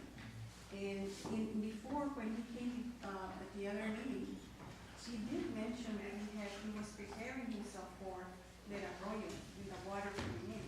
So I would like to hear him again and say how he is preparing himself for that and give him that opportunity. Anybody else? I agree. I mean, I don't have time in the evenings to go into the planning and zoning. I think that they have the zoning at the same time I teach the citizen class. So I'm not able to find out and come and talk to them and see, you know, why they came to this, you know, the recommendation. I would like to know, because it's a business owner who wants to come, put a business here, and not only to, you know, he might have 1 or 2 employees from Socorro. He will pay taxes. You know, he'll fix the bonding area there. I mean, there's things that he wants to do. I just want to know, and I don't have the time to go to planning and zoning and find out, you know, what was the issue. I guess I have to side with Gloria, and I want to know why. I mean, I understand when these are approved because I already know, because you read them, but the denial, I mean, I would. One more thing, we don't want to just take it back just so they can give us a yes. That's not it. No. That's not, no. We just want to know, we want him to have an opportunity to come and speak. I would like to ask him how he's going to be prepared for the water that's going to come down, and, you know, give him an opportunity. I would like to hear that. Anybody else on this? The reason is at the end of the report. Yeah, that's correct, yeah, I said. No, but I would like to hear it. No, I understand, I'm just saying that we want to know why, well, they do the report just, it says back, why they say Yes, no. I know they always do. I know, but it's just similar that we approved 2 items, we didn't ask why we're approving them, we just said go ahead because they recommended the approval, and we emphasize that. So I don't think how we can say the second time around, what changed, again, it's just the same thing. But that answers your question, nothing has changed. Nothing has changed since the first time that it was brought to his attention, that he was denied, and he needed to make some changes. Nothing's been changed. There's still dirt built up over there where the water goes into the neighboring yards, neighboring houses, and you heard the neighbor here once before come up and tell you that he doesn't have a problem with his business, he has a problem with the stench and the other issues about the water coming down that road. So, Let's say so. Alright, well, let's go ahead, we have a motion and a second, go ahead. Motion made by Rene Rodriguez, seconded by Gloria Rodriguez to delete item number 15. Victor Perez? No. Rene Rodriguez? Aye. Joseph Pauling? Sergio Cox? And Gloria Rodriguez. Yes. I mean, no, I would like to. No, it's a yes, you wanted to do this, we can speak with it. Yes, I'm sorry. I was writing too much.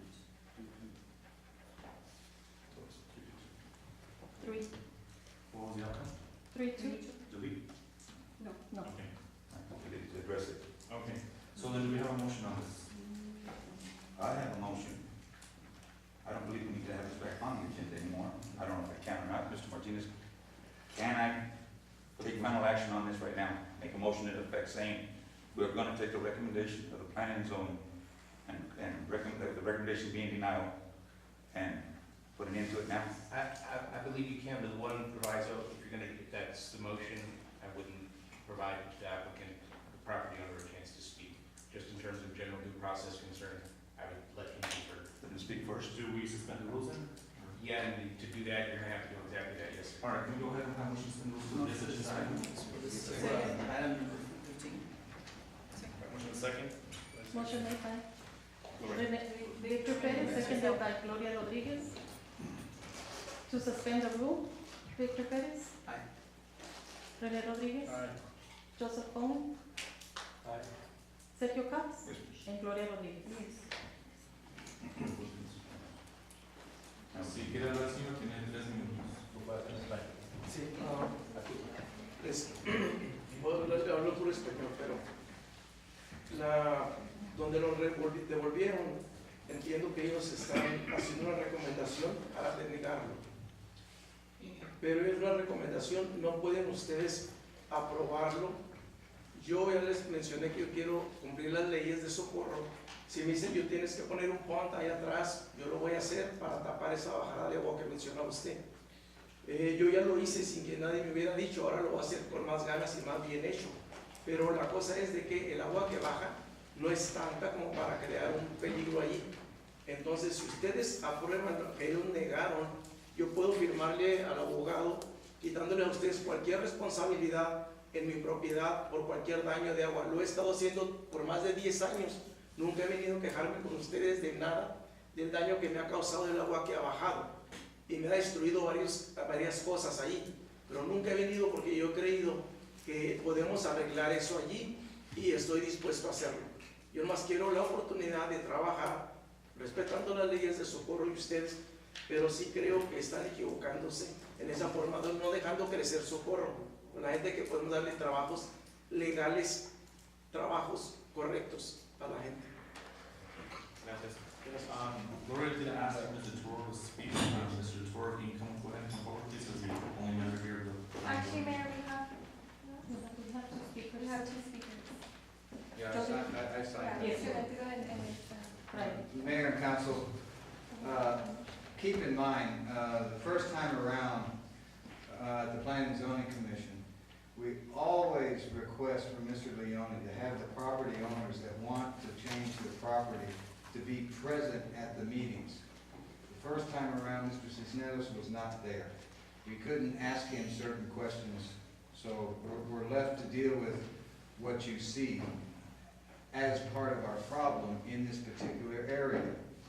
Now, you all kicked it back because Mr. Cisneros came to you and he asked you for reconsideration.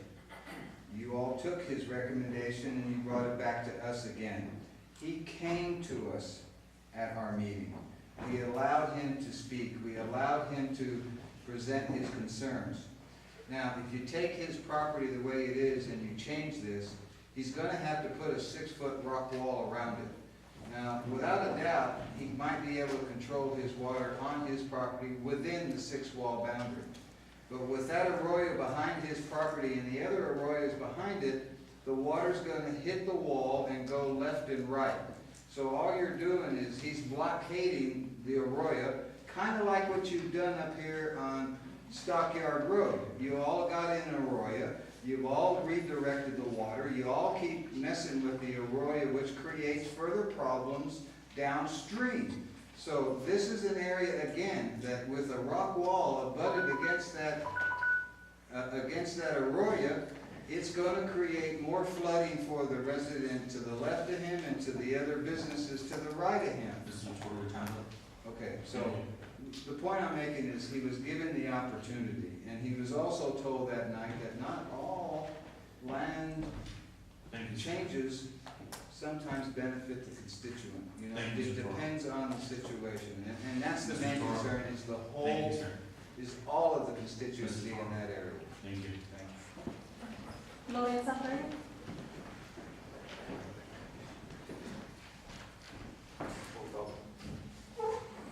Well, my name is Lorenza Writing, and this is an example of what I'm trying to tell you all. Someone's not doing their homework, or someone's not doing their job. You're gonna put and you're gonna endanger other people. If you remember, Mr. Cox, when they built that Stockyard Bridge, we said there's gonna be flooding and they're gonna flood, and it happened.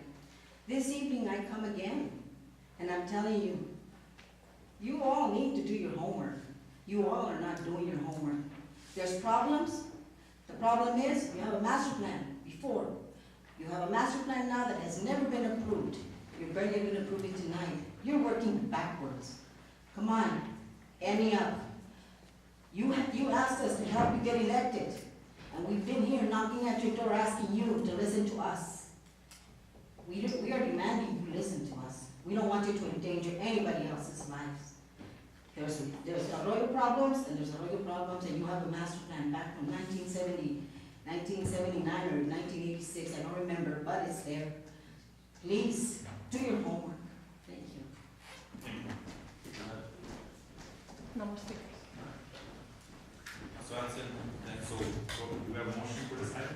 I'm gonna make a motion, Mayor. I'm gonna make a motion to go ahead and accept the planning and zoning department recommendation for denial and not allow this business to be built here this time. Or, I'm sorry, it's to go. Just to accept the recommendation. Accept the recommendation, thank you. Do we have a second? All right, guys, we can go in circles here, just see what we have. Do we have a second on this one? I'll second, so we can go from there. We have a motion and a second. Motion made by Sergio Cox, seconded by Victor Perez to accept the recommendation made by the Planning and Zoning Commission for denial. Victor Perez?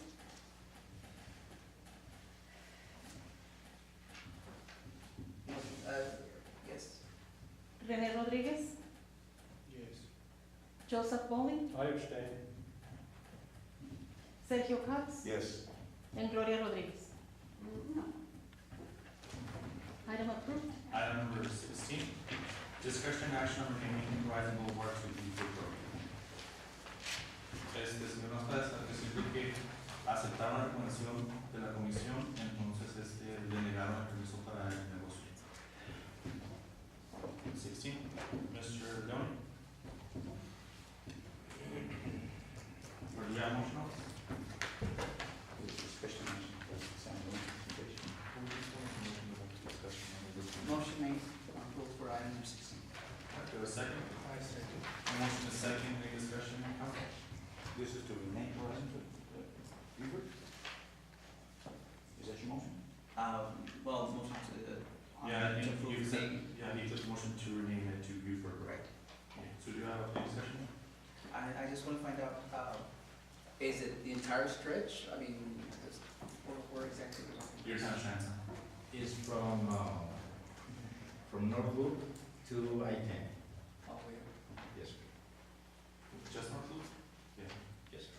Mayor, and we do have two speakers from that item. Okay, is there any further discussion with council on this? Yeah. I'm sorry, correction, from Alameda. Yeah, that sounds like good. So it'll be one continuous stretch. Right, so it will be all Beaufort now, for Horizon, okay? It used to be named Beaufort before. Somehow somebody changed it to Horizon. In the last council that we had, some people came over to speak, and they've been asking me, and they had been asking me to change the name to Beaufort backwards again, because they didn't feel like they wanted Horizon. This is not Horizon, this is the whole. Mr. Cox? Once again, I'll repeat what I said the last time this came up. I do know that back then when it was brought up for this renaming, there were several people back then that spoke up against it, as they didn't want to go through all the problems and trouble of having to change their mailing address between Alameda and North Loop. And it was not, at the time that it was brought up, because of a certain gentleman by the name of Peter Morales that requested it. And I know because he had asked me the same thing, and I would not address it. Basically, it's going to be putting a lot of people through a lot of problems to change their addresses, and I know that once they find out it's done, they're going to be very critical of it. Yeah, I just have a question or a comment. I mean, aside from that, I mean, this one was done in 2012, right? So, I mean, besides that, I mean, it just seems a little, I don't know why we're gonna change it from Horizon to Beaufort, and then that whole strip, everybody who lives there will have to redo the addresses, businesses as well. Right? So, I mean, it just seems a little bit, we've changed names of roads before when we had a good reason to do so. I mean, other than a few people wanting them to do this, and Mr. Costa and Mr. Pedro Morales, I mean, did you all in 2012 reach out to the businesses and see if they were okay with it? So Mr. Costa, it's not a process. There's not that many changes that are going to be made. There's not a whole lot of houses that are along that road. And so since the process has been started since, what is it, 2012, 2011, for whatever reason, it's still here. But I don't see any problem. I mean, you change the name, you know. Yeah, man. I mean, they change. Give me a second, Sandra, go ahead. Go ahead, Mr. Why do we want to change it? Why? Well, that's a council decision. The only thing is, to give Ms. Rodriguez is, we paid that, we entertained the request, and it was approved by council on June 21st, 2012. And lately, on December, TechDOT answered to a request saying, yes, go ahead, let's make the provisions. So I included this in my immediate projects that I mentioned in my previous report, and the situation came up. Mr. Pettis? And I made the motion so we can have a discussion on it, but, what is, I guess, the urgency of changing the name? I mean, you live on Horizon, it's not anything. I don't see the urgency of having to change the name. Well, I think it was mostly because, correct me if I'm wrong, Sam, for that project, right, they wanted to make sure the signs were correct, or we talked about this last time, and it was brought up, I think it was on the department head meeting. We mentioned something and we asked, well, what's going on with that? It was just because I think they're working on it, if I remember correctly, they're working on it, and they want to make sure that we still wanted it as Buford. And then they mentioned that this happened in 2012, so we instructed Sam to go ahead and just put on the agenda so we can discuss. So If we still want it to be named Horizon, or if we want to change it all the way to Buford, so it's just to make sure that this council wanted to go ahead and move forward with that. So, I don't see a problem with it, I mean, they already said yes. When they intended to do that, like Mr. Cox said, they said no. This time they said yes, so what's the problem? No, the problem is not with me. The thing is, we have a council decision back in 2012. The only way. It was already. Yes, it was already approved. I'm ready to proceed. The only thing is, if this current council decides to change direction, requires council decision again. All right, anybody else? I have a motion second. Yes. Renee, do you have anything else, or? No. Mr. Young, back then in 2012, do you have record, I don't know, do you have recollection or do you have record? Did they have public hearings about the possibility of changing names so that the people could respond to it? Was there notifications made, were there notifications made to those people that they're contemplating changing names, letters or whatever sent out? No, sir. It was an agenda item. So let me ask you this then. In your opinion, do you think would be, your opinion, you're the planning and zoning director. In your opinion, do you think that we would be better served if we sent out a letter to every one of these individuals that live from North Loop to I-10? Or Alameda, informing them that we're going to change? Yes, I will treat it as a speed come to a meeting? Every time we try to implement something that will be affecting the rest of the committee or a good number of the citizens, it requires to have a public hearing. Of course, council has the authority to proceed with that, and it's a good practice. My question was, do you call a public hearing? Yes, sir. That's my recommendation. A public hearing? Yes. All right, so you would recommend a public hearing, Sam? Yes, sir. All right, so any further discussion? Just, and I would agree with Mr. Cox, so that we can get feedback from the people that are most directly affected by the change. And then, exactly, just because they're in that corridor, and just. Well, I mean, anybody in a public hearing, you can't say you can't come. No, but I mean, notify them. I mean, obviously it's a public meeting, Yeah. but since they are going to be the ones most directly affected, then they would be invited specifically to make comments on. Keep in mind that excuse me, the letter will be sent to those specific property owners, but in order to conduct a formal public hearing, we need to make the publication on the newspaper. You know, take the necessary steps. Yes, Lord, go ahead. And before, how come it wasn't done that way after we approved the item? Because I had the answer from TechDOT. It took Please. this long to get an answer from you? I have evidence. Yes. Mr. Mayor, just one. Yes, go ahead. Are we on any specific timeline in terms of getting this resolved with Texas Fox? Well, I cannot take it on the following one, but in terms of timeframe too. I mean, whatever they need to do, because they need some kind of resolution from us, or some kind of answer on the name, that we're not impeding anything, or this impeding the project more or giving some obstacle, bringing some obstacle? Well, at the beginning, they asked me about a resolution or an ordinance, but they accepted the council decision, right? Oh, we think It it was sufficient for them. All right, so I mean, we do have a motion, to go ahead and approve the item to go ahead and remain to Buford Road. Since you made the motion, if you want to have a public hearing, you have to withdraw that. Right, so I'll go ahead and withdraw my motion and then restate my motion if I may, to deny. Or we can just table it. Jim? You can do either one. If you table it, the problem is you have to, I would suggest specifying a date, and I'm not sure how long it would take Mr. Lonnie to put together. We need at least 1 month. So if we deny this item and every meeting, if we all vote to deny it, then one of them will have to bring it back up for reconsideration. Right, that's why it might be, administratively, it might just be easier to delete it, let him conduct the public hearing. Would you agree, deny? But we also have to make a motion, go ahead and proceed with the public hearing. I mean, to set up for a public hearing. I don't think you have to We make can that. just put it as an agenda item. Yeah, I don't think you have to make that motion. I mean, if he's going to do it anyway, or it sounds like he's already heard the instruction to do it, I don't think you need a motion. And then we go ahead and delete the item, have public hearings, and then when people are ready, we can bring it back in April. You don't need to mention the date. Yeah, no, I'm saying. So at this time, I'll go ahead and motion to delete item number 16. Motion second, do we have any speakers on this? Yes, we do. We have Joe De Toro. Mr. DeToro? Mr. De Toro, Mayor, you have a council. minute and a half. Thank you. I tried to do some background research on this item to try to answer Mr. Rodriguez's question, when did it get changed? Okay, you have to keep in mind that we had a running date when the city became a city, whichever date you want to take, 1986 or 1988.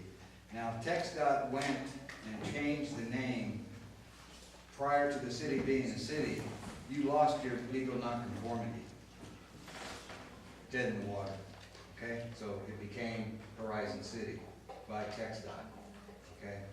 Same thing was gonna happen with you all with the East Lake Extension, Old Waco Tanks Road. They wanna label it East Lake Extension, but the city's a city now before that project, so we get to keep that legal nonconformity in that area and call it Old Waco Tanks Road. You just have to tell TxDOT that we're keeping it Old Waco Tanks Road, west of the freeway, and then north is East Lake, okay? And you have your arrows going whichever direction.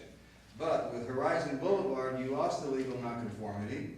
It got changed to Horizon Boulevard. And I'm telling you, I came here in 12, and it wasn't a good idea then, and it's not a good idea again. These are one of the examples of hard decision-makings of city council. This is where you deal with the majority of the people that are gonna be affected by it. And believe me, changing the name now for everybody to come down that road all the way from the freeway to Alameda, and I went by the post office, you know, it's up to you all to do it. So you create a greater hardship for people now. So leave it Horizon Boulevard. Thank you. Lorenza Braille.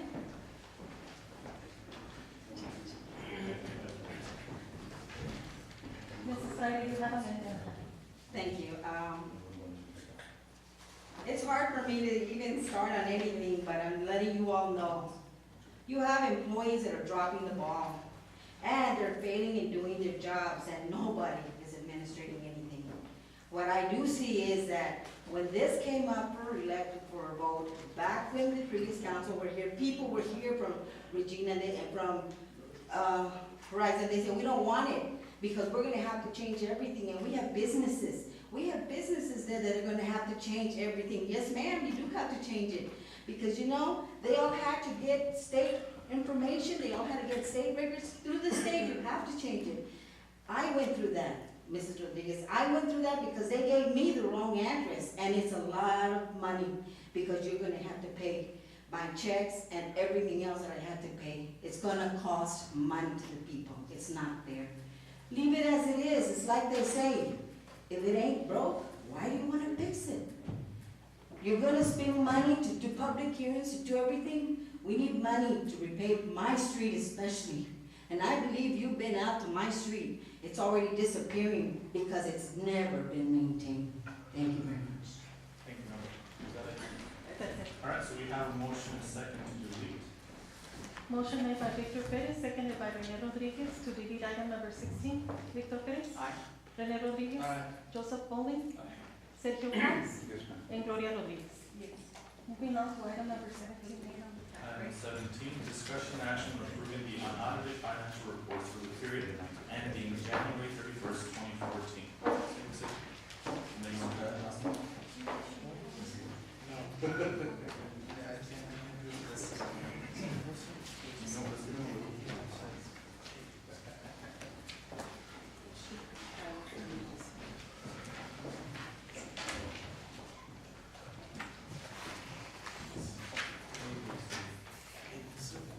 Like our month.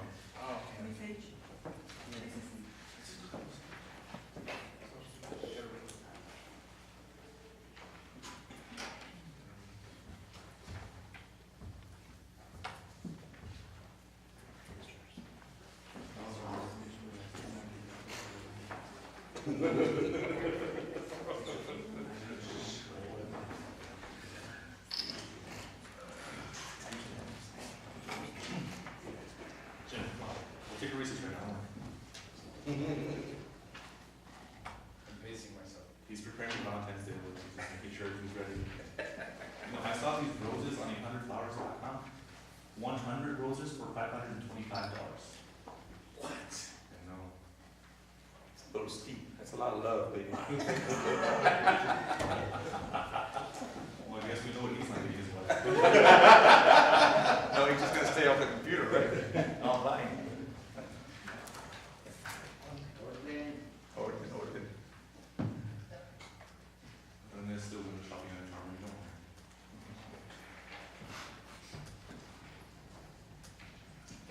Good evening, Mayor and Council. I went ahead and I included budgeted numbers. I know you all have your income statement, but it does not include the budgeted amount, so I went ahead and saved it on my flash drive.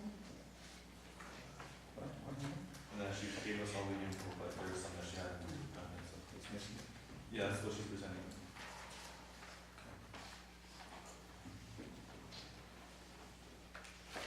Okay, so if you look at your budget, we budgeted $682,603 on revenues. On the property side, we have collected, oh, and let me just make a correction, the financial statements are for the period ending December 31st. We weren't able to put all the revenue in from the department, so we went ahead and just cut it at 12/31. So we're 25% into the fiscal year. Our property taxes collected is 30% of our budgeted revenues, or $1.1 million. Our sales tax is $87,000. Our franchise taxes came in low because the first quarter is actually for the last quarter of fiscal year 13, so it's gonna be reflected in FY13 revenues. But the cash is in the balance sheet. We have collected $58,000 for prior year taxes. So anything that's not FY13 is on that roll. Our building permits, we've collected 24%, so we're right on target as far as the building permits. We also have our rezoning fees coming in at 21%. The judgment fines at 20%.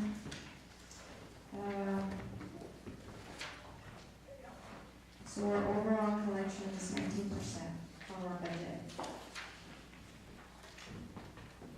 So that's on the revenue side. Let me hide the other columns.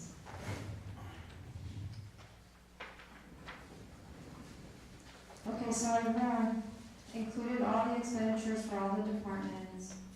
I included the budget on column C.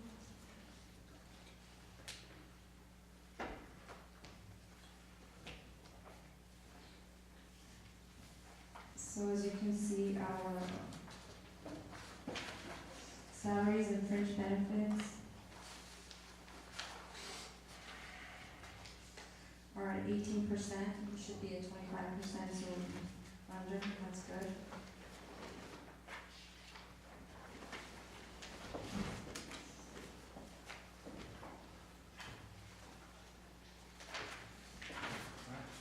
We have a motion on this? We're not done yet. Oh. When the last time you heard it? All right, so let We me can see. still call the motion then, even. Okay, well, let me just give you the good news then. You all haven't spent any of your discretionary funds. That's good, right? That's good. And Our- then, Mr. Pettis was saying, they were changed from 10,000 to 1,000. 1,000, that's right. You all were looking at how much you have for support activities, for example. We budgeted, let me see, I think it was $95,000, and you've only spent like 5,000. All right, overall, our revenues are 232,000 more than our expenditures as of 12/31. That's good, right? Yes. That's good. Motion to approve. Which is not done yet. I have a lot more. There's a hundred pages, but there. We have a motion second. Any further questions from Ms. Wilson? We also have a general fund balance. Let me just tell you the cash side. We have $3.7 million on our general fund cash, which is healthy. If you wanted to look at our trial balance and compare it to your budgeted expenditures, everything that is hitting your income statement is reflected here. I didn't include the balance sheet, but you could look at the receivables outstanding, the accounts payable outstanding, and for example, we just, I know you all want to prove this, but this is exciting. No, I do. What is the balance in the reserve? All right, so if you look at our fund balance, it's on the 0300s. Right now it's reflected at 4.3. And none of that is encumbered in Well, this is at the close of FY13, so. so it's already, okay. Yes. Now, Kevin, is there anything that you would recommend we change or we modify so we can continue on track for the recommendations that you have? Well, I mean, right now we're revising our budget to see if we need to make changes. So at that point, we can evaluate where we need to, cut our spending. Definitely not in the discretionary fund, right? Can I ask a question? Mr. Cox? Good evening. I know I'm getting ahead here. I'm looking at the travel mileage for council. On the income statement? On one page, I see nothing on it, and on another page, I see $3,000, $269. Is that the expense, or what am I? Help me here, what am I seeing here? In other words, let me just get to the question. Is there some money allocated for Okay, so you have, travel mileage with council? well, actually, we are, The discretionary funds, we switched it over to travel, so we have some money there for travel. so what we're doing is we're not actually charging your discretionary funds for travel expenses. That is going through your department, ID, as a travel expense, not as a discretionary expense. Okay. Okay, I understand. So everybody has the mention. Also, instead of speaking in the discretionary funds. Anybody else have more questions? Anybody else? We'll be getting this reading from you. I'm ready. You ready? All right, anything else, David? Oh, no, that's it. All right, so I have a motion and a second. Motion made by Gloria Rodriguez, seconded by Rene Rodriguez to approve item number 17. Excuse me. Motion made by Gloria Rodriguez, seconded by Victor Perez Either way. to approve item number 17. Victor Perez, Aye. Rene Rodriguez, Aye. Joseph Pauling, Sergio Cox, and Gloria Rodriguez. Item number 18, discussion action on approving the extended hours of operation for the basketball court from 7 a.m. to 6 61. Ms. Tables? Yes, thank you. We are asking for your approval to extend our hours of operation on our municipal court in hopes that this will increase our revenue and allow for some flexibility for individuals that work or juveniles that go to school. I'll make a motion to approve. Were you finished first? Yes.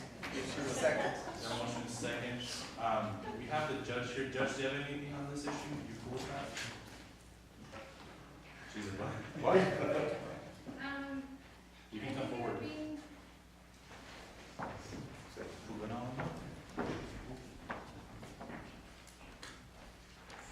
It would be beneficial to extend the hours. There would be no additional cost to the city. The way it would be done is we have two options. Option number one is to have two of our employees come in from all day, half 10-hour shifts, 4 days a week, and then they would have an additional day off during the week. That additional day off would be either Tuesday, Wednesday, or Thursday, since the court would be open Monday and Friday is when I'm present. And then they would coordinate with each other to see what days they would be off. So they would have 3 days off a week, Saturday and Sunday, and then 1 day during the week. The other option is for one employee to come in from 9 to 4, and the other employee from 10 to 6. That way, the hours are covered, and then they would rotate. You're working on Sunday? Oh, yeah. Mr. Wilson? Will there be any overtime? No, there wouldn't be any overtime. The employees would be working 40 hours a week. They're just staggered. So that they'll have more time for people to come in and get here. Right. I just wanted to. All right, so we do have a motion second. Motion made by Rene Rodriguez, seconded by Gloria Rodriguez to approve item number 18. Victor Perez. Aye. Rene Rodriguez. Aye. Joseph Pauling.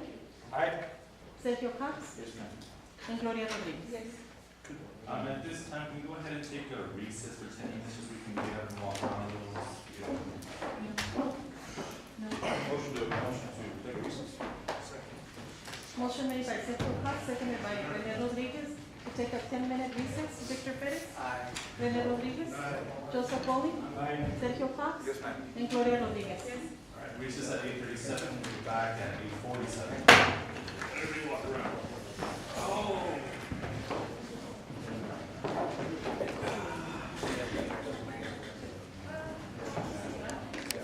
$500, yeah. $500. Okay.